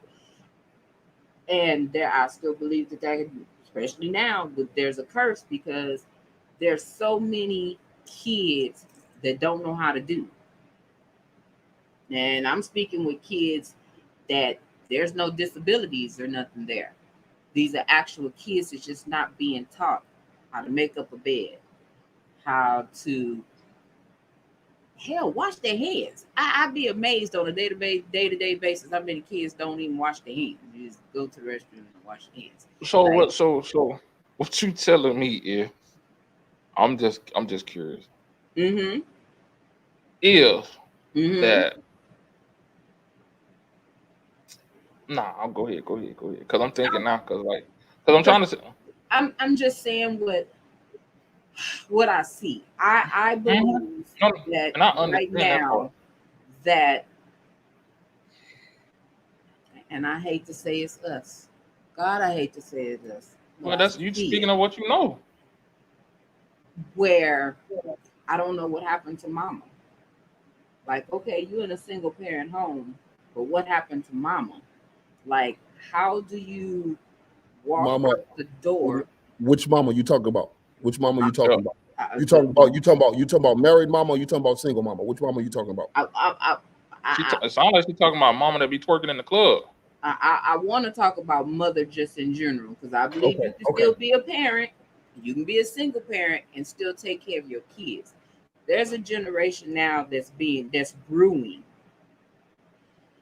of mothers that I don't I don't understand how you walk out the door in the morning and your child, you ain't noticed that your child's face not washed. They got drool, hair, look like they didn't stuff their finger in a socket. I know some grown people like that. I don't know how you do that. I don't know how your kid walk out the door and you don't notice that they don't even have a sole on the bottom of their shoe, that they got on yesterday's clothes. That I don't know how you going to go buy you an iPhone and your boo an iPhone, but your daughter hair look like all my life I had to fight because you ain't even tried to comb their hair, but you dressed to the nines. Your hair and your nails and everything is done. You and Bay got on Jordans, but your child toe is waving out their shoes like this. I don't understand this generation of,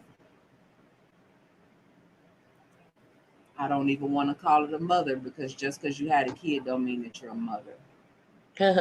I don't understand how your daughter don't know how to wipe properly or shower properly.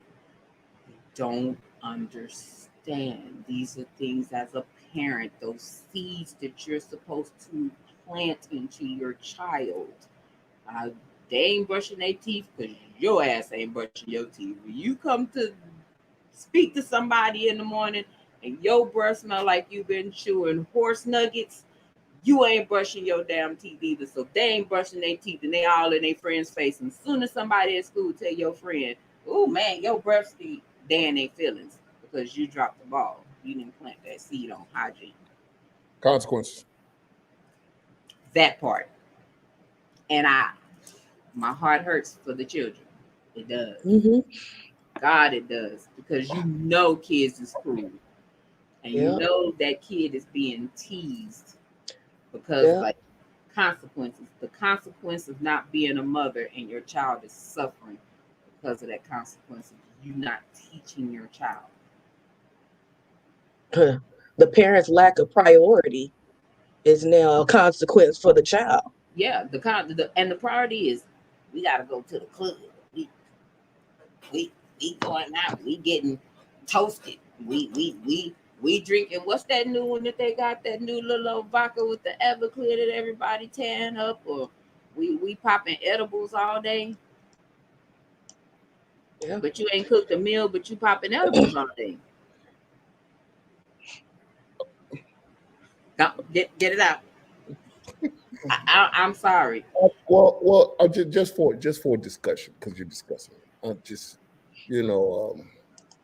there are many people that have themselves together and not their child together. Like they're all the way put together very well. Breath smelling very minty fresh, and clothes very crispy. And I've seen the child not be as together as the Hmm. parent. I'm seeing like on point, like fresh clothes all the time, a fresh Man, hairstyle. and kid But look like they've been sleeping up under the bridge. here's the danger. Here's the danger. Um, Consequences and repercussions. Mm. Because what normally will happen with a child of that nature is eventually they will rebel against the parent. Yeah, What if your child isn't bad? and true. And I've seen that too. What if they're just rebelling against you? Yeah. Yeah. And some of them seem like they don't even. DW talking on mute. Did you do it? My bad. We here. Nah, I was saying that goes back to what we were talking about earlier. Like we're trying to do like Marcus was saying. Are you on point and trying to get your kids on point, but your kids are rebelling against you? So that's gonna create another spiral. Yes. That's gonna cause another spiral in that generational curse realm. Yeah. So it's so what I'm learning now is like this is like a not a slippery slurp.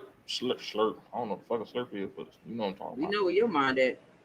Hey, I want a Slurpee, man. Hey, all right. But anyway, so like I was saying, this is a minefield that we are trying to tread through right now. Yeah. And those, it seemed like that's the kids that would rebel. Some of them just see it and think that, oh, this is what life is. There's nothing more than what I'm seeing in my household. And their peers in the communities and their family members, they're not being exposed to anything else. So they think there's nothing more and they just continue to cycle. When they become of age, they do the same thing their mama did, and they uncles and cousins, because that's all they see. So they, oh, okay, well, we got the system here. So I make the baby. I got time. I party. I get my little checks, and I don't have to do anything more than that, and just live and have fun. Yes. And the cycle just continues. And it's like, where did that come from? Because now, as we talking generational, it's a whole nother generational curse that done went to the tree in this way out here. Because grandma don't help raise the kids no more. Those seeds of that grandma, because I don't know about anybody else grandma, Stella Mac was on point for me. Like that was just, can't no grandma compare to Stella McIntyre. I'm sorry. But there were seeds that she planted for me. And you don't see grandmas planting seeds no more, because grandma's out in the club dropping it and throwing it in a circle. So now these kids is missing a whole nother, they missing that leaf on that branch. But what? Is it the responsibility of the grandmother Hold or the on, mother? because it's not saying it's the responsibility. Hmm. Even as a grandparent, there are seeds that you can plant into a child. I don't care if it's even tradition, but there are seeds. Because for me, if Stella McIntyre didn't teach me just things about being a woman, coming of age, simple as when you get up, do the sweep behind your dress to make sure your dress is down, how to properly sit, how to sit in with a dress on. Those are seeds. Shockingly as they be, they seeds, because I'm telling you, it's so many little girls around here that don't know how to sit. They got a dress on and they open like 7-Eleven and they flipping and jumping on their head because mamas don't put shorts under their dresses no more. So they They, still don't. no, they know how to sit. They watching Megan Thee Stallion and Cardi B, so they know how to sit. So like there's some seeds that you can grandma's got some of the best lessons and seeds to drop and to fill you on your journey. Real Man, grandma. what you say? Real grandmas. Real grandma. Because my grandma, she was that type. She makes some homemade pancakes with that sugar syrup, dog. Me and Marcus used to eat sugar syrup and pancakes every day. What's a fake grandma? Well, at this place, since you want to ask, my brother, since you want to ask, my brother, now, Or better yet, let me rephrase that question. What makes a grandma a grandma? well, one, experience, and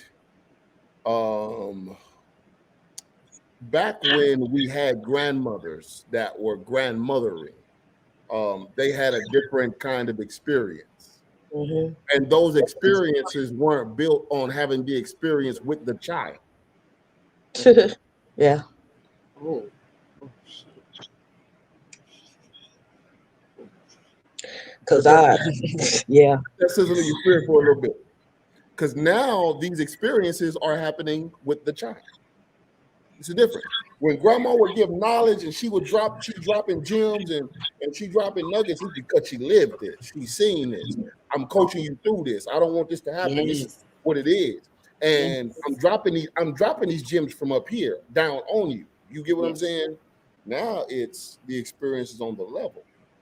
Well, I know about a bad man and I had some bad experiences, but we was all going to the club together and you saw me with him because the age differences have changed in grandmothering.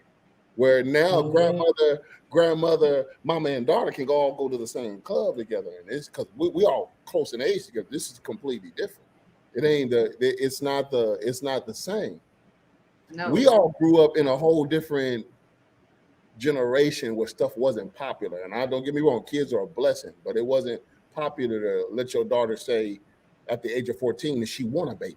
You know what I'm saying? Like that wasn't okay. You know what I'm saying? Like you can't talk like that. Now, future children, but I'm talking about like now. You get what I'm saying? It wasn't okay for sex to happen in the house. Whether you wasn't gonna be 16 and sleeping around in the crib. You get what I'm saying? And that, now should there have been sex conversations that we should have had coming up? Yeah, well, we should have had them. We should have known about it. We should have been possibly more open to talk about it so that it wouldn't be such a shunned thing. But you're talking about the okaying of it. You get what I'm saying? And that's different. Yeah. When you talk about grandma, like what we talk about as grandma is different from these people that got grandmother or grandmama or whatever you want to say. Grandma. We had grandma. Grandma. Yeah, we had grandma and nanny and whatever we want to call them. Them is different from what you see now. Yeah. You got grandma, and grandma is competing with the kids. And here's the thing: grandmother used to be a prestigious name. It used to be something about being called. Don't call me that no more. No, don't call me that. Call me something else. But there was a level of eldership and respect that came with that. So you talk about breaking generational stuff. We've lost some prestige, man, in this thing that we talk about, and it's happened as generations have come. You know what I'm saying? It's happened as generations have come. We've lost some high respect and high regard for stuff that we shouldn't have. Like for me, y'all got to think, we talking grandmother. I ain't never had a grandfather. How about that? You get what I'm saying? Yeah. So I don't know what that feel like. So when I come in contact with older men that are my senior, that are elder, I get clingy because I don't know what that feel like, and I want all the knowledge, all the wisdom that I could possibly get from that because I ain't never had it before, So like, pass me down some gems. Let me get all of that. But I want that because I never had it. So there's some generational stuff that I didn't get. Like I didn't get. So they talk about my grandfather. They say, oh, he was with a lot of women. They say he was with that. And not being funny, to get back on topic, when I was coming through, before I got to where I am, I felt like I was walking in that generational thing. But truth be told, I wasn't. You want to know why? I just like women. That's it. Yeah. It wasn't him. I never knew him. It ain't in my blood. I was never exposed to that. Yeah. But what I did was something sounded good to justify my actions. Mm. So some of the stuff we're talking about ain't curses. It's justifications. Because you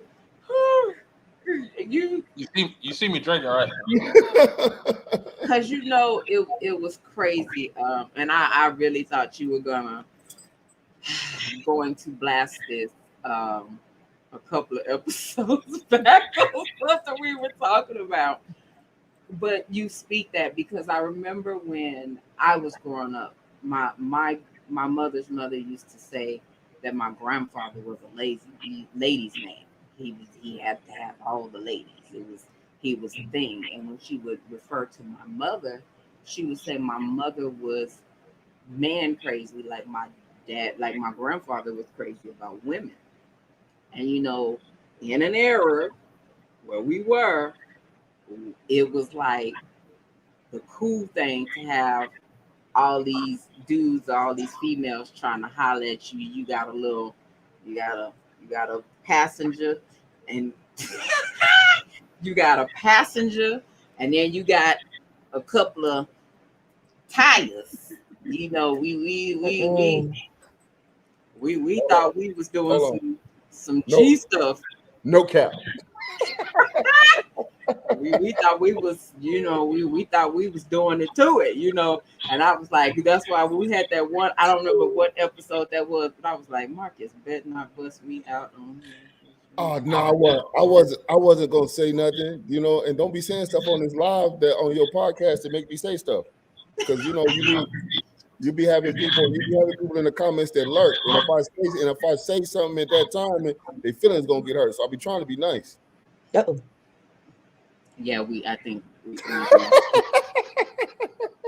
it'd be a little funny, but yeah, we were like, hey, yeah, we was you that McIntyre name was like that. Yeah, we kept them coming. We kept somebody on our arm. But I walked in for a long time. I was just like, oh, this is in my DNA. This is just exactly. This is just what it is. This is, and I embraced something, but what I embraced wasn't really because it was something, like for real. Like, I ain't gonna lie to you. Like, that's what I'm saying. Like, I ain't never saw my daddy do it. You get what I'm saying? Like, I ain't see that. So I wasn't exposed to it, but I heard something that I could justify my own actions. I was kind of exposed. You get what I'm saying? Like, you know what I'm saying? So like, but so I got to justify. So some of the stuff that we call curses ain't curses. No. Okay, I was about to say Yeah. I was about to get on that. Yeah, and that's true, because where we talk about where Dad was at a point when he was going through the first divorce, I was like this. Like, he got out there. I'm with him. So he went on dates. I went on dates with my daddy. She 9 out of 10 had her kid with her, whoever had their kid too. So we dating together. We think it's Steve. So back then, hey, well, I ain't gonna say back then because my dad still gets attention. My dad's a handsome dude. But I seen some of that era when it was like, he was popping his collar. Like, we've witnessed some places with some situations where we seen people throw themselves at Dad, even at church. Remember Goldie? Hey, it's So, real. I know you ain't throwing out names and shit. Come on now. Okay, these is nicknames. I gotta put that. Hey, no, put out that disclaimer out there. I know you ain't talking, Mister, because you drop names every podcast. This is a Hello. nickname that we call the person. This ain't the person's real name. This is the name that we call the person. So Listen, it's you know, just it's just real. But this topic that y'all chose, man, is like so dope. Like, and I know this is gonna be your shirt, so you can go and get ready to get it printed. But like y'all talking about breaking curses, consequences, and what's that other C word that y'all been saying all night? Curses, consequences, and man, I just had it on the tip of my tongue. Curses, consequences, and cycles. mm, Like, like those are the three things. Like, because I think that tonight we walk away from here like thinking like, dang, like maybe I called a curse or consequence. Like, dang, like maybe maybe there's something that if I would have viewed it different or heard it said to me different, that I could have conquered it faster. You know what I'm saying? Because like I think that we look at something so big because we say it's a family thing, man. And so if we say it's family and then we say it's generational, that's a heavy weight on your shoulder for somebody to tell you a bloodline breaker, you a curse breaker. Like, well, what does that mean? If I'm the curse breaker, like, do you know what my family is made up of? That becomes something that you wear on your shoulders, and it becomes something that's a lot of pressure. I think what's name was talking about that And you know earlier. what? Like, You know what too? Now that you said that, not only the pressure, but that could alienate you. yeah. Everybody start looking at you like, oh, you think you different, huh? You better than us. Yes, sir. Hmm. So and it's not intentional, but imagine that we're like, and we in the church world, we say stuff like that to people, like, hey, you're the curse breaker of your family. But what kind of pressure does that put on a person's back? No, and we mean that. Like, it's not something, it's crazy. We literally mean that. But what is in your family? What's in my roots? What's that I'm really going to be able to break? What is this? And this, I'm telling you, like a lot of what y'all said tonight, and I don't even really know if y'all know the weight of the conversation and some of the stuff and the views and the perspectives y'all giving tonight. Like, it's just crazy because you walk away from here like, even like, I'm just listening to y'all like, dang, like maybe I could be. There's a possibility. So now that there's possibilities, there's hope that I could fix my perspective. Like, it's a possibility. Like you said, man, is that a curse or a consequence? Niggas like, hey, look, this is what it is. This is what. And so I get off of here tonight like, my God, I gotta make sure that the details are right. Now I'm supposed to be detailed. Now it's like, okay, well, no, that's me. That ain't my daddy. That's me. That ain't that. yeah, I want to justify that. Now I can write in the sand. I can write on the line. Oh, this is me. Oh, no, this is what I've been seeing regularly. So this is different. Oh, this is a cycle. So now let me, do whatever. So man, I love y'all's combos, but tonight was like for real what y'all brought. And y'all was like, all right. I told T, I was like, who studied? Because I studied. What's up? he was ready. He was like, so I didn't study. And I was like, so that means you coming on if you didn't study. So he was like ready. He was like, I'm on it. I'm here for it. And I'm like, yes. Because y'all be having some combos. I wasn't coming in here like no slouch. I was like, nah, they be talking numbers and stats and who said what and blah blah. Nah, I don't know. Nah, I'm studying. I ain't going on there slacking. Not at all. Yes, man. Yes. Because like, I mean, we really do try to have these tough conversations because I mean, right now it just seems like the Black community we're struggling. You know what? Right now, I think the Black community is. I'm gonna just say it. Right now, we're shucking and jiving, trying to make it look like we are overcoming issues that we know we're not. We're putting on a front, putting just looking at how things have been going on the last what year and a half. It's like we're putting on a front, and it goes back to like what we said earlier about the curses. Like we're not addressing them. We're trying to hide them. I mean, you put makeup on a pig, it's still a goddamn pig, right? And I think that's what we're doing. Man, I want to just backdoor that, Dario, because like you said something, man. But for me, like, yeah, I'm with you on that, but I feel like I'm on the sense where, like, man, Lord forgive me. Let me say this, and I want to say this right. The white supremacy portion of America, those that are of another color that dislike us, I would say they put a curse on us from day one.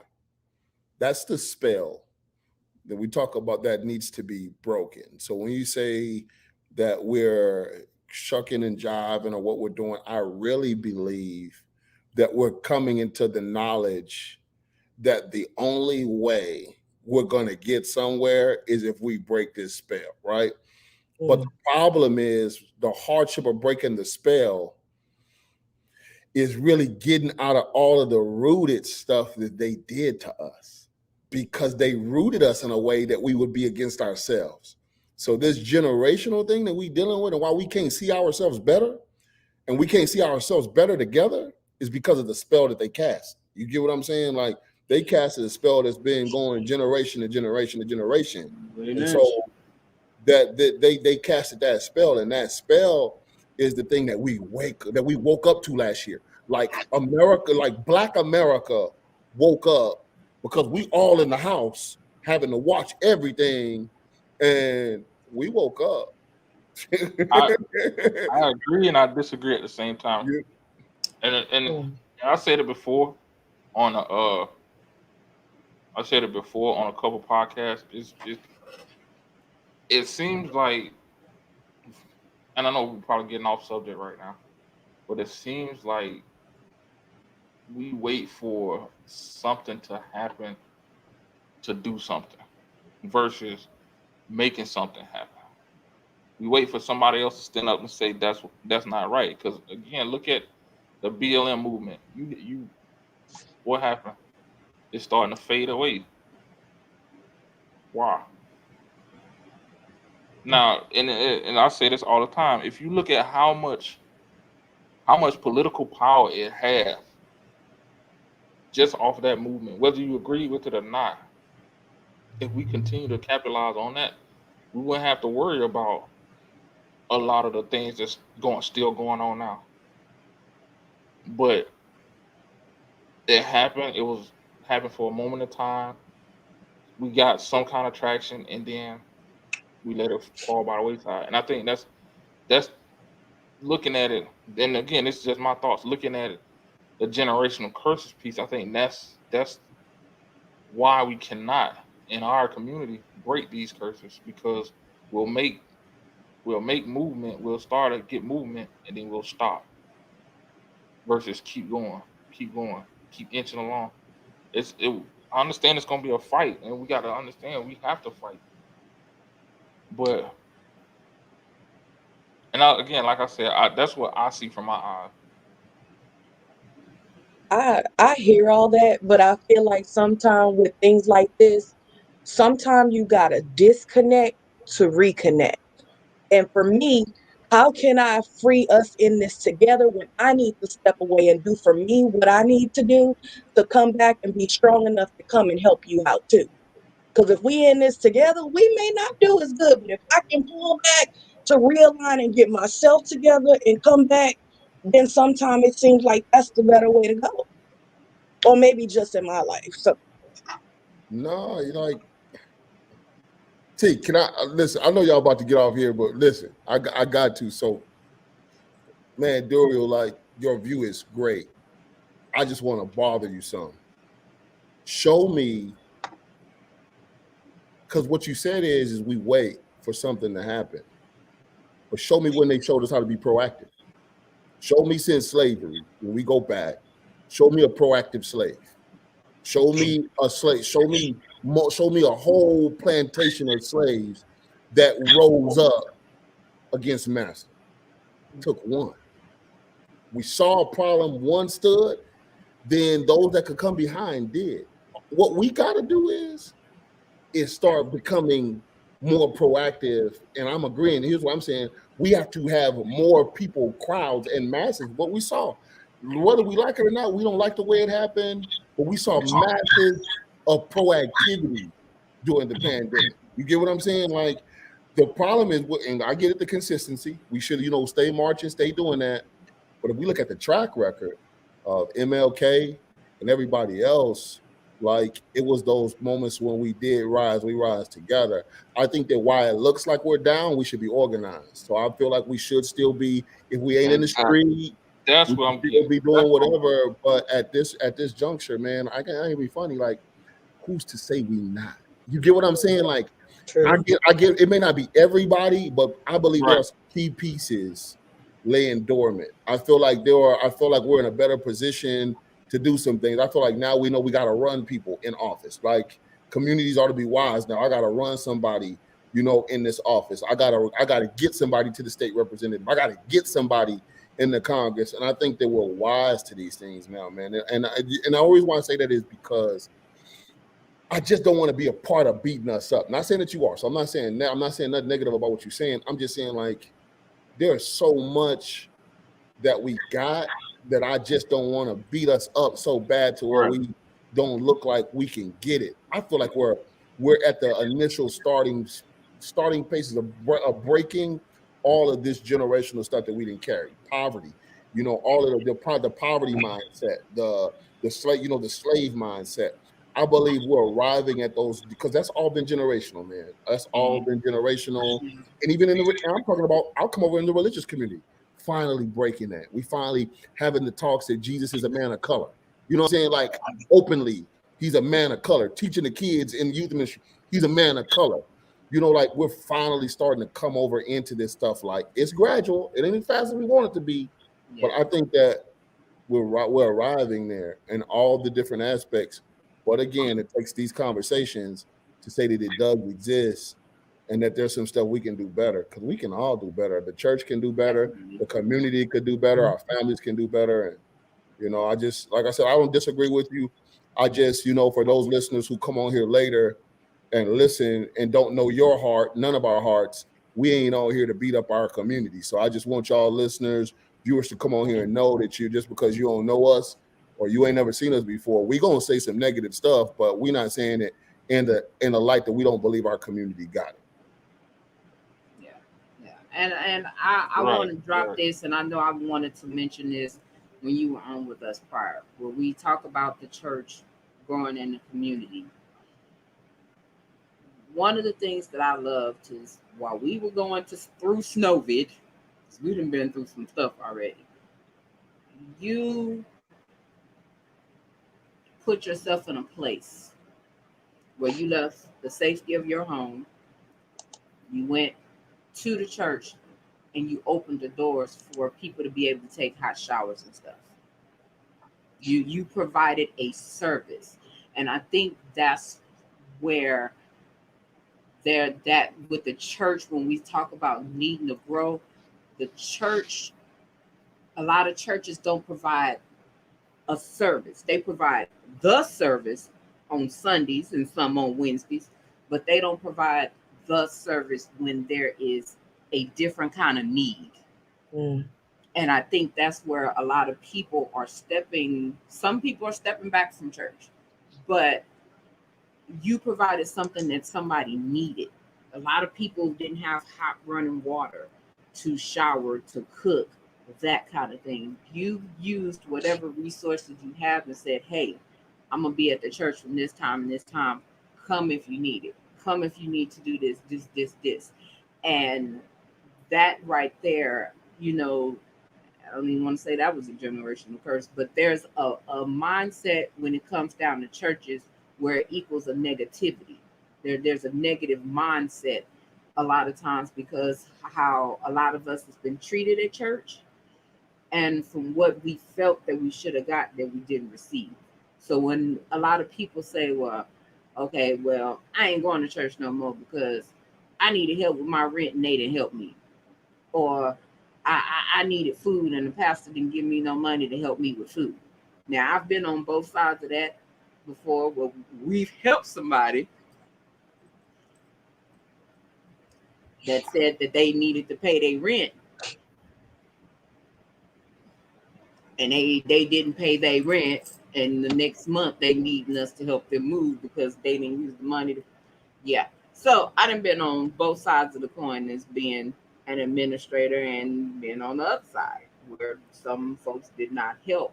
But like you said, in order to break the curses, there's certain things, even in the community, in the churches, in our families, that we need to start breaking. Because it's like when you were a child and you touch that hot stove, or you touch and reach for something and mama pop you on the hand. Some things, even in the community, the churches, we need to start popping hands and to break these curses, to evolve and be better as Black people, as parents, as siblings. Like, it's just some stuff we have to stop doing, because just because that's how it's been don't mean that's not how it needs to continue. Just because it was a tradition to eat hog maws and chitlins don't mean we need to still eat hog maws and chitlins, because we got high blood pressure right now. We got diabetes. So just because it was traditional to eat it that way don't mean we need to eat it that way now. We got to drop these seeds, like Marcus said. We need to start being healthier, showing a healthier way of life. Everything healthy ain't nasty. We ain't gotta have fried chicken all the time. We have some nicely delicious, baked, juicy, seasoned chicken that was done. You know what I'm saying?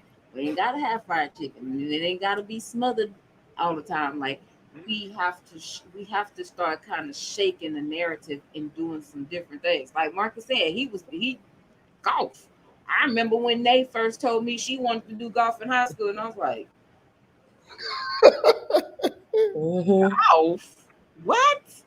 But my baby killed it. Like, she was doing her golfing thing, and I'm like, y'all be dropping subtle little gems, man. I'm a word person, so I'll be eating up everything, like little words, stuff y'all saying, like, and I know you about to end your show, but did you just hear you use the word tradition? So is it traditional or is it generational? You know what I'm saying? Like, you know I wanted to go there earlier on in the show. Like, because you know there's that thing where Sunday dinners was a tradition. It was a tradition to go to Big Mama's house on Sundays after church, because she started cooking already. So when we got on from church, Sunday dinner was ready. Not Sunday dinner ready at 7-8 o'clock. Sunday dinner was ready when the church said amen. But usually what has happened when Big Mama has been gone, them traditions. So some stuff is supposed to be carried, not canceled. Yeah. Yeah.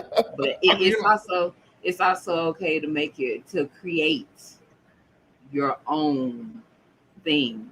Like, that is there's nothing wrong with creating your own little what do you call them? Or I'll say traditions right now because I can't think of the word that I want to use. But it's okay to create new things, to change mindset, to plant new seeds.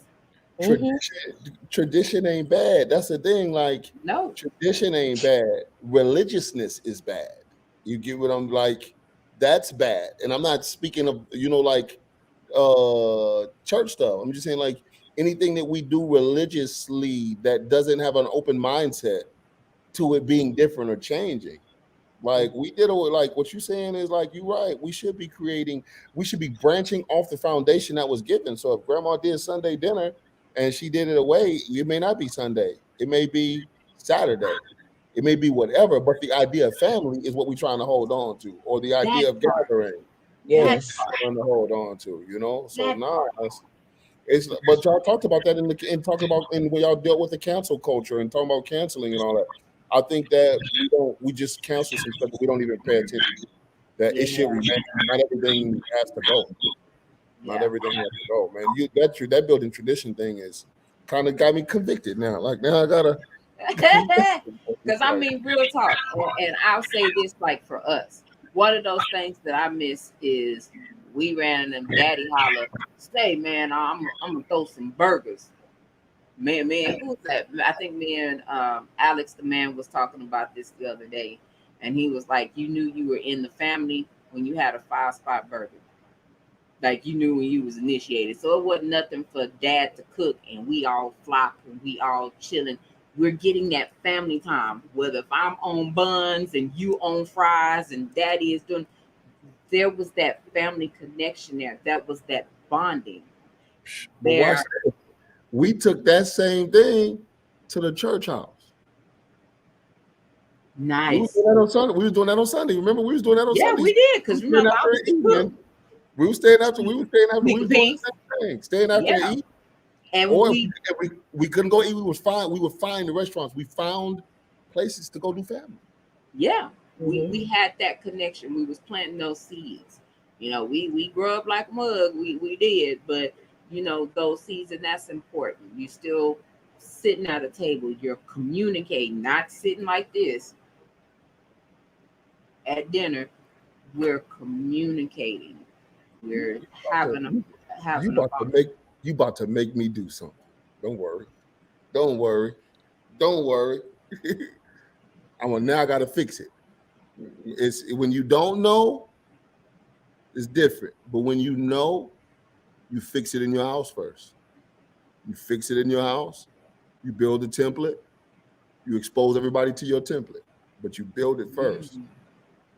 When you say stuff like that, you start talking about dining, you start talking about the way we communicate.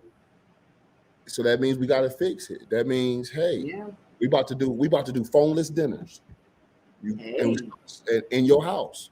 Put this phone yeah, in this basket, and we're gonna sit and we're gonna talk. How your yeah. week doing? How's school doing? How are you mentally? How are you emotionally? That part, that part. Now that's a generational breaker right there, because you know that's what's the untalked about.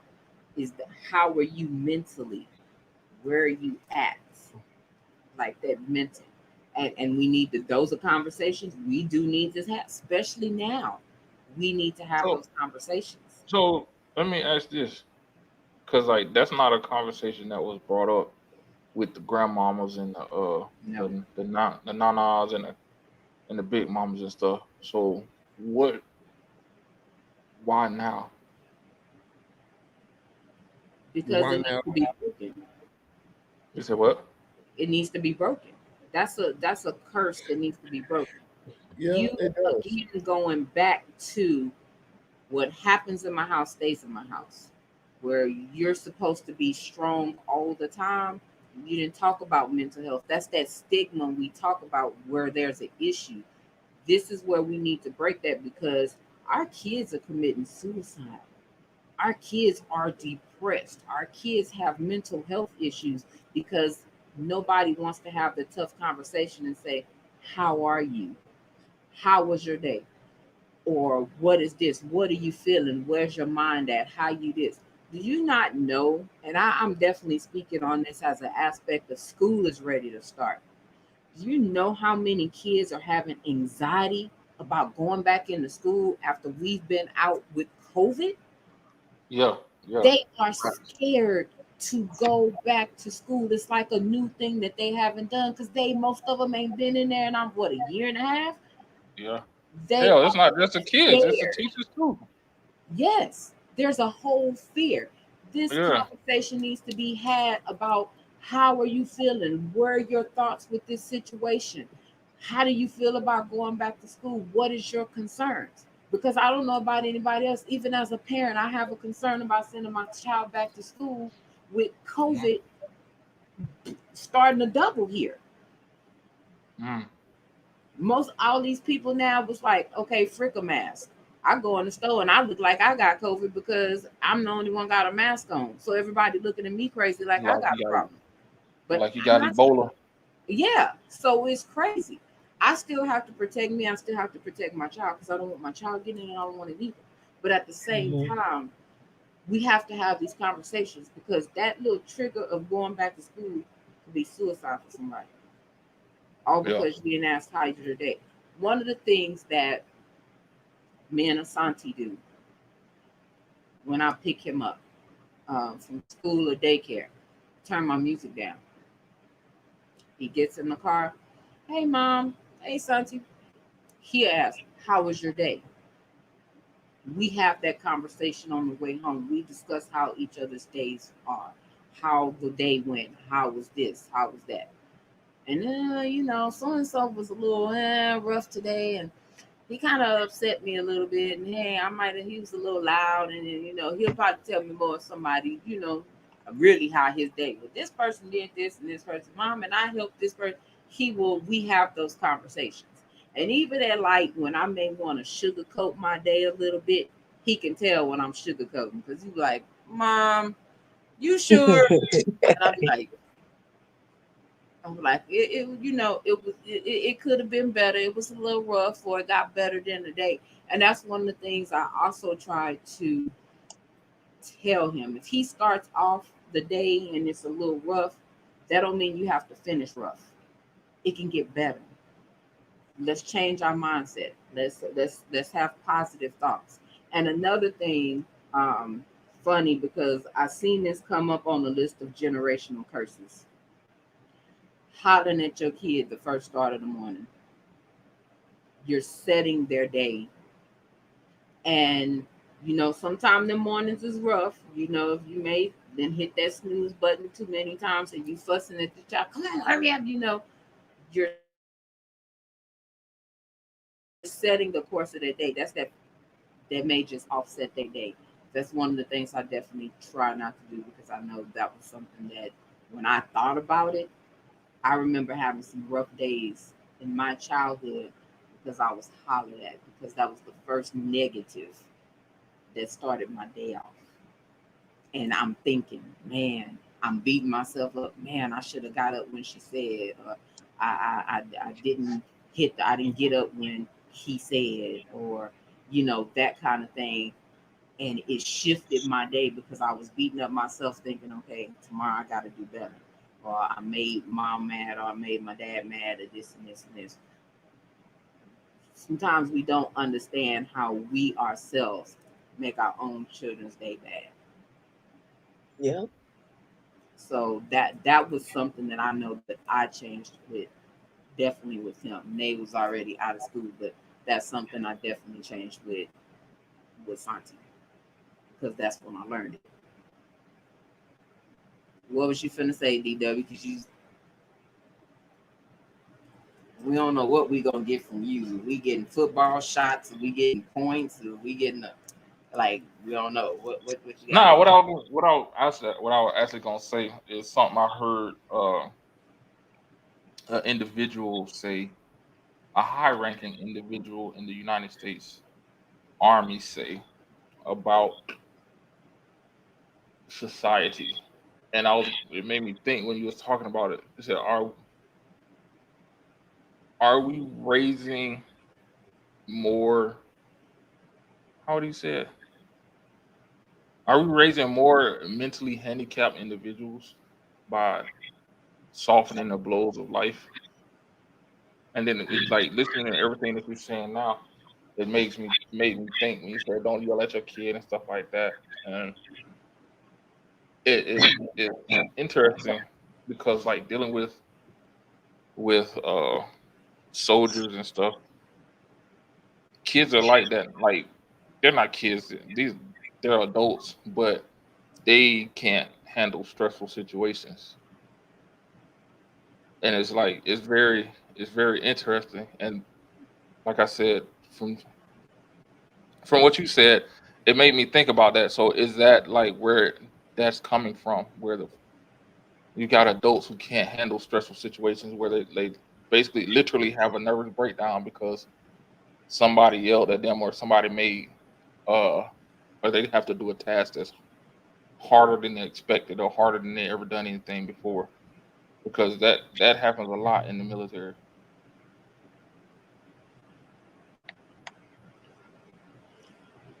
Yeah, my whole life been stressed, so We don't build.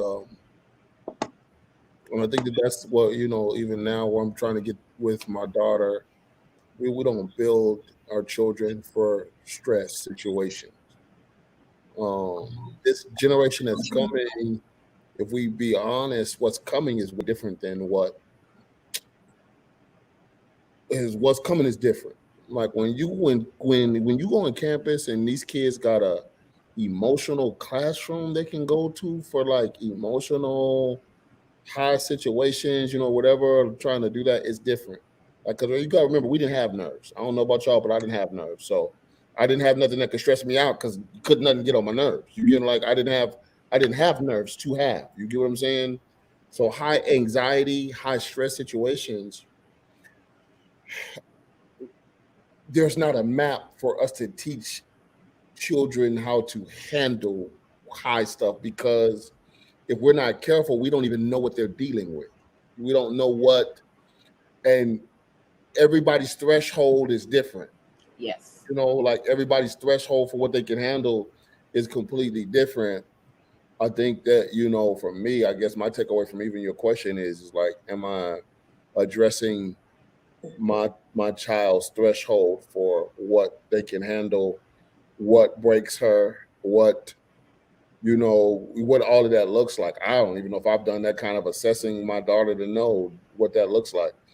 In the military, at least y'all do assessments. You get like, it sucks that still somebody can't do it or something falls under, but at least there's an assessing of what a person can handle. And y'all and the military actually puts you in high pressure situations, stressed out situations. You got to go through the gas chamber. You got to go through certain things, that would tell you if you can handle it or not. And not being funny, but a lot of us feel the way we was raised was kind of hard. Like, and we'd be like, I ain't putting mine through that. Facts. But if we became aware of them doing it bad and can find a way to do it better, I think we would alleviate some of this breaking down kind of over anxiety type situations. We just want to do it better. Let's not lie to each other.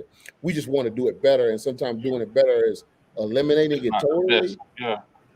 But maybe we shouldn't be eliminating everything. We should just be finding a way to do it better. Like, because I don't know, y'all, like I said, what's to come in these next generations for me, I believe that, like they're going to be a lot freer. I believe that, but I also am a little scared that we patted people on the back and patted these, what's to come behind, a lot of, and I want to say, when I say children, let me say 4 and under, 5 and under, what they have to possibly endure as far as the padding and what society is saying is okay, and all the stuff they have to endure. That's a whole other stress. Imagine a 4-year-old or a 5-year-old having to understand gender roles and what gender am I. You don't get it. Like, I'm not trying to be funny, y'all. I'm not trying to get in, but I didn't get a choice. I'm a boy. I was born a boy. You hear me? I did not get a choice. Or I didn't have to wake up in the morning and get a choice to decide what I was going to become. What do you feel like being today, Mac? How do you feel? And I get that, a lot of us, our feelings do matter. So don't get me wrong. I'm not trying to placate, because some of us, we didn't get to feel a certain kind of way. But, man, just imagine what it's like now to wake up in the morning to go to school and to figure out who you are. Right. You know what I'm saying? Like, so maybe those generations are going to be like that. You're trying to figure out who you're becoming. Listen, gotta figure it out. You gotta figure it. That's a total different load of stress, y'all. I ain't had that. We ain't had that. We ain't had none of that. Yeah. You don't even. Y'all gonna have to figure that out in y'all's back office, because he asked a loaded question. Y'all gonna have to go to the back office and figure that out. Because you talking about anxiety and stress and all of those things. And I know y'all have covered a lot of topics, but have we ever assessed what people's mindset looks like with anxiety? What does this look like? What makes you be, what triggers that? You know, what does that look like? That's a whole different topic. Yeah, that's a whole different. Yeah, that's Don't a start big making. You got my head hurting already thinking man. I'm about that. saying. But as we speak on that, crazy thing is I'm gonna bring up where we talk about stress. 9 out of 10 when you have an annual physical, what do they give you now? Stress test. What's an annual physical? I with you. Hey, something you get every 3 years. Oh So- well, mine ain't been annual. I gotta fix that immediately.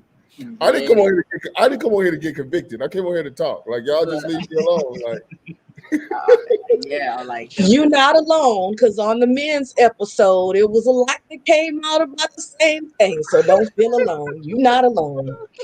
Just go a couple episodes back where the rest of them at. yeah. Them little things right there. You got to see how much pressure you can take. So you just everything is up here and elevated for you hitting your threshold. So if we as adults have to do stress tests, we go get a physical to make sure we good where we at. How come kids can't have stress themselves?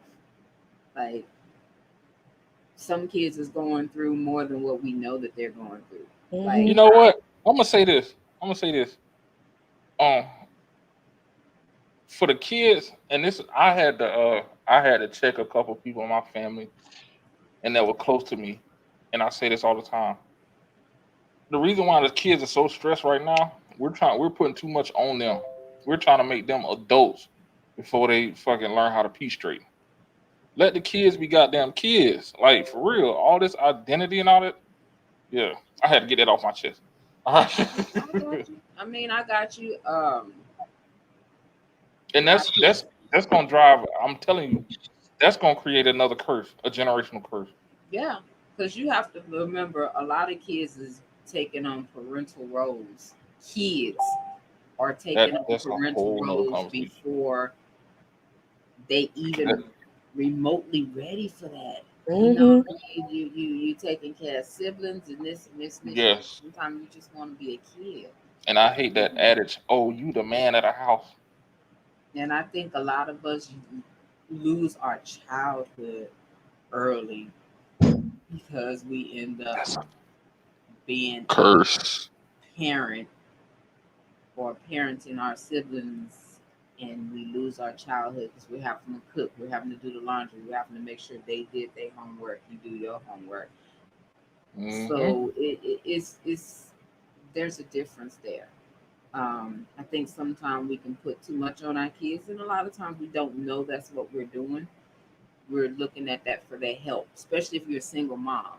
You're looking at that oldest kid for help and assistance with the younger. You're not typically trying to put more on them.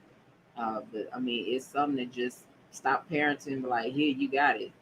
Take care of your brother. Don't mess up, or I'm gonna beat your butt. And you like, what the hell? Stress. Totally different thing. Uh, but back to that as well, when we talk about stress, for some reason I think about Asante. Like, my baby didn't have a rough little old 10 years. Things have been a little better, but his beginning of being here was rough. And it was always crazy how he would find songs that fit his situation. And you could always catch him singing this particular song, like or whatever that was going on with him. Because, man, we be in church, and I think I'm Changing was his song for a good minute. He had a few different songs. But one of the songs I remember when he actually we started kind of seeing a break of day where he wasn't sick as much and stuff like that, was Stronger by Tank. And to hear this little 3 or 4 year old kid singing this in the back seat with everything that he has in him, was one of the craziest things, and you had to put it on repeat because that was his jam. I had to get down to the point to go get him a little MP3 player and load his songs on there because yeah, he got a song that was on repeat. But I say that to say this is as we go, he still may get a diagnosis here, we still may get a diagnosis there. When he got diagnosed with sleep apnea, kid was good. I was like, okay, Pop, so this is what this is. And he was like, so he wanted to know, okay, what is it? So I found the video, pulled it up, and he was like, okay, cool. So when I get my machine, I think through life, because of what he's been through, his stressors are not as stressful. He rolls with the punches a lot because in the beginning, it was stress. We lived in the doctor's office on so many occasions, sometimes a couple of times a week. And it's like now, it's like I don't want to say don't sweat the small stuff because I know I done been told that as an adult. And what's small to you may be big to me.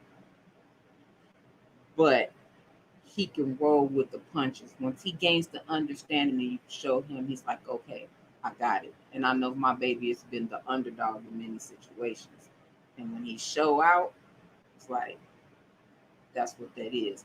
But we communicate, like we talked about the school stress coming up. So we have that communication. Him going to meet the teacher yesterday helped that stress.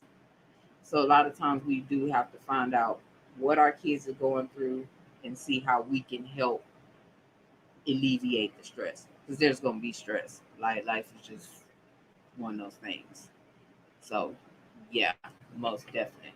So well, we can go ahead and do these outros because we're coming up on the 2 hour and 30 minute mark.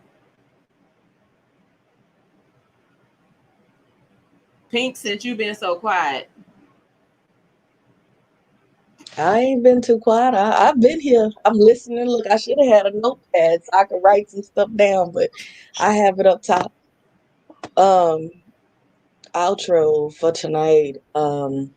Whether it be a cycle, a curse, a consequence, a lot of us so-called black sheep were put here to break a lot of these cycles and curses and consequence. I think it too, again, as always, like I always say, it goes back to having those conversations, acknowledging that there's an issue, wanting and desiring the change to happen, and not only wanting and desiring it, but putting the action behind that want and desire to make those changes and not being fearful of what you think is going to be a consequence that comes from it. That's all I got. Who's this?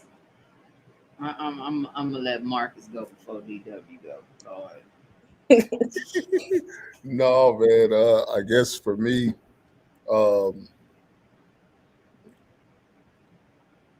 my perspective for health wise and being more possibly emotionally healthy at a view of it would be to look at things being more consequential than curse.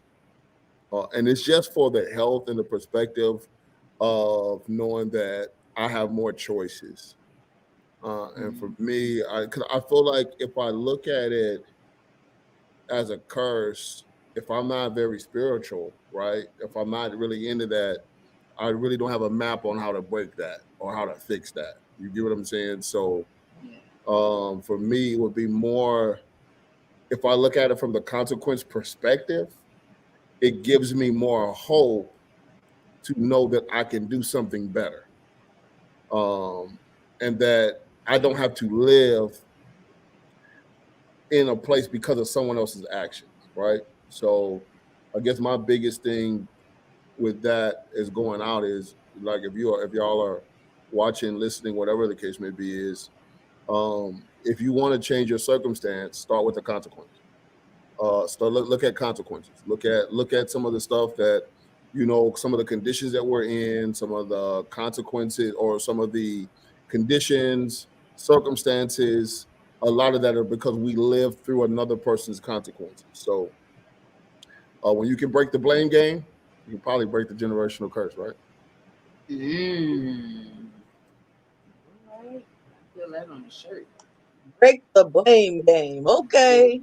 I feel that on the shirt right there. I do. I feel that in my spirit on the shirt right there. Huh. Yeah, I'm gonna have to add that to the arsenal. Get some shirts going right here. Yeah, most definitely. DWG sisters. Why you always okay? I'm gonna be nice today. I'm gonna be nice. So my closing thought is like like Marcus say, everybody in radio land is listening. It's time. The only way we're gonna change if we make a decision and say right now at this moment that I'm gonna break whatever curse, whatever consequence, whatever habit, whatever issue that you're dealing with that can affect not only you but people above you and the people below you. So it's time for us to stop playing, stop joking, stop sweeping stuff up on the rug, stop that whole what goes on in my house stays in my house. If it's in your motherfucking house, you need to fix it. You'll fix a light bulb when it go out, right? It's time to fix this. So again, stop playing. I'm taking my own advice, breaking generational curses. So y'all can too. It's not gonna be easy, but when is anything good ever easy? And it's not gonna be comfortable. But once you finish and get to the other side and look back and see what you've done and what the new path that you created for your family, it's gonna be well worth it. And on that, I'm out. Alrighty. Well, I would definitely say that we need to start opening some of these closet doors, whether if it's slide, turn the knob, whatever you do. There's different kind of closets, and let a lot of these skeletons fall out because some of these closets is overstuffed skeletons, secrets, and then some. And you can't heal from what you don't know about. So have those conversations, ask those questions. You might be surprised, you might get an answer, um, but we do need to have them because if not, it's just going to keep going generation to generation, and we're not going to get better. Um, if anything, while COVID has been going on, healing and growth should be at the forefront. We have one thing I know that I can say while COVID has been present is we have heard so much about trauma, child trauma. But if you aren't trying to heal from the trauma, you're just that hole that you're sinking in is getting deeper and deeper. Like DW say, a rabbit hole. It's deeper and deeper. If you gotta go need to feel like you need to go to therapy, damn it, go sit on somebody's couch and freak who got a problem with it. If your kids need to go sit on the couch, go let your kids sit on the couch because maybe it's something that they can't talk about, or maybe it's something they're having a hard time relaying. But get that help, man. Don't let the generational curses of what happens in my house stays in my house, or we don't do depression, or that's not. Yes, it is real. Mental health is real, and it's real in the Black community. Let's heal and let's do better. And if you're not ready, say that. Say you're not ready to be in that space. Don't try to heal on false pretense or anything like that. Um, so let's definitely do that and heal and grow, and let's become better parents, better siblings, better all the way around. Let's just be better and definitely grow. Don't stay in that comfort zone.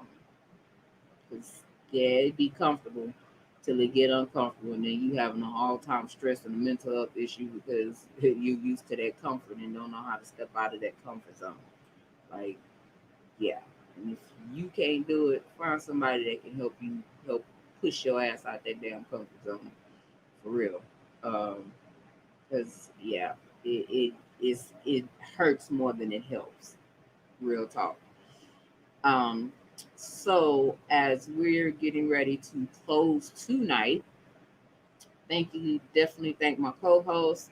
Thank Marcus Mack for coming and pay us a visit today. Um, Next week will be the end of our season 2. My Jesus. What y'all talking about? What y'all talking about? Woo! Close it out. So next week we will Homosexual part 2? No, bro. No, bro. No, Cletus. you Hell know no to the no. you know that was a whole issue for him. He Yeah, didn't man. he didn't do well with that at all. He struggled with that very badly with understanding. We should do a part 2 if we can find somebody that'll admit that they are a recovering homosexual or a current homosexual. I'm sure I know one I know one. that will come on this show just for tea. No, you no. Yeah, no. That invitation was extended, and yeah, he avoided that like the plague. No. Come on here. Come on here to save friendship. You go on in, you can get on here with with the black sheep and the pinks, with the black sheep and the pinks, Save my friendship. Save my friendship. I'll be that. I'll come out the closet for y'all. I'll tell y'all. Just so So damn petty. Oh my God, you petty. I can't stand you sometimes. Oh, I can't stand you. No, DW, not out the circle. You know who we discussing as well. Okay. Yeah. All right. Okay. Yeah. You got that old smoker laugh. Yeah, because he over there cutting up. A real life homosexual get you all choked up in your throat. You just get you all. I was struggling for a little bit though. I was like, yeah. Well, maybe Pinks can get that scheduled for. I'm not asking again. Y'all sent me last time. I'll ask. No, just playing. We gonna make you laugh when we go into after hours and tell you what me and Pinks was talking about yesterday. Oh man, You gonna holler too. Don't worry, y'all ain't got to do another homosexual episode. We just gonna have to do an off the cuff, chop it up about homosexual live. Oh, don't worry, I'll host it. That is. That is right there. That is.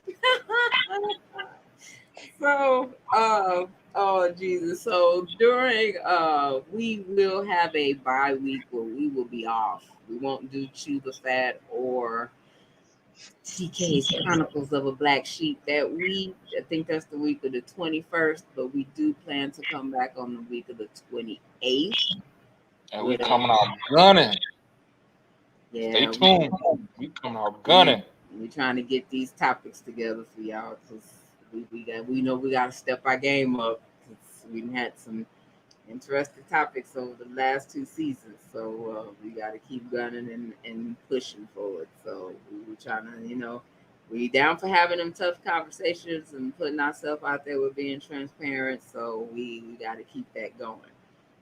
So with that being said, I ain't gonna even tell y'all what next week's episode is. I'll just let the outro speak for itself. Oh, so it's a surprise now? Not really. It's gonna be some bullshit. I didn't know. DW, did you know? I didn't know. So we're gonna be shocked together. It's gonna be like, It don't be. It's not. Uh Gonna be oh. some bullshit. All right. Watch. No, it's Brace not, yourselves. and it ain't even a secret. Like when y'all dressed up as men, that type of see. First of all, that was my brother. Shout out to my brother, Nico Blue. I love you, dude. I mean, say You see my face, right? Taquan Knight was off the chain. I That, thought he was pretty good.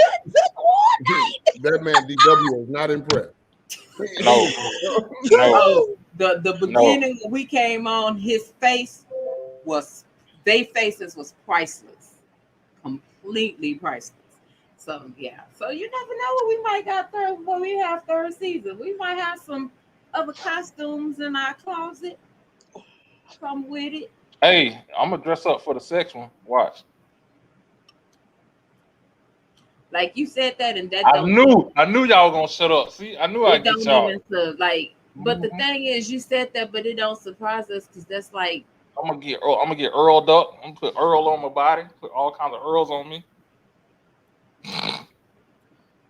so. Yeah, now that I have this nightmare image in my head, That man, uh, Hello. we're that gonna man, go ahead and that just man gonna look like old buddy from My Wife and Kids. yeah, Mm-mm. You yeah, know, Big Swole. yeah. Oh yeah. Oh, I was true. gonna look like Damon from Friday After Next. Ooh, Tupac, you so gangster. Mm-mm. Ah. Oh Lord, this. Oh yeah. I'm gonna be sick that episode. Huh? I'm gonna be sick that episode. Yeah. I think I'm gonna be something. I'm gonna be on vacation in Whatever. somewhere. Well, I'll Yeah. tell Nico to be here for that one. well, Yeah. I'll be off my social media break, so I'll be sure to share it.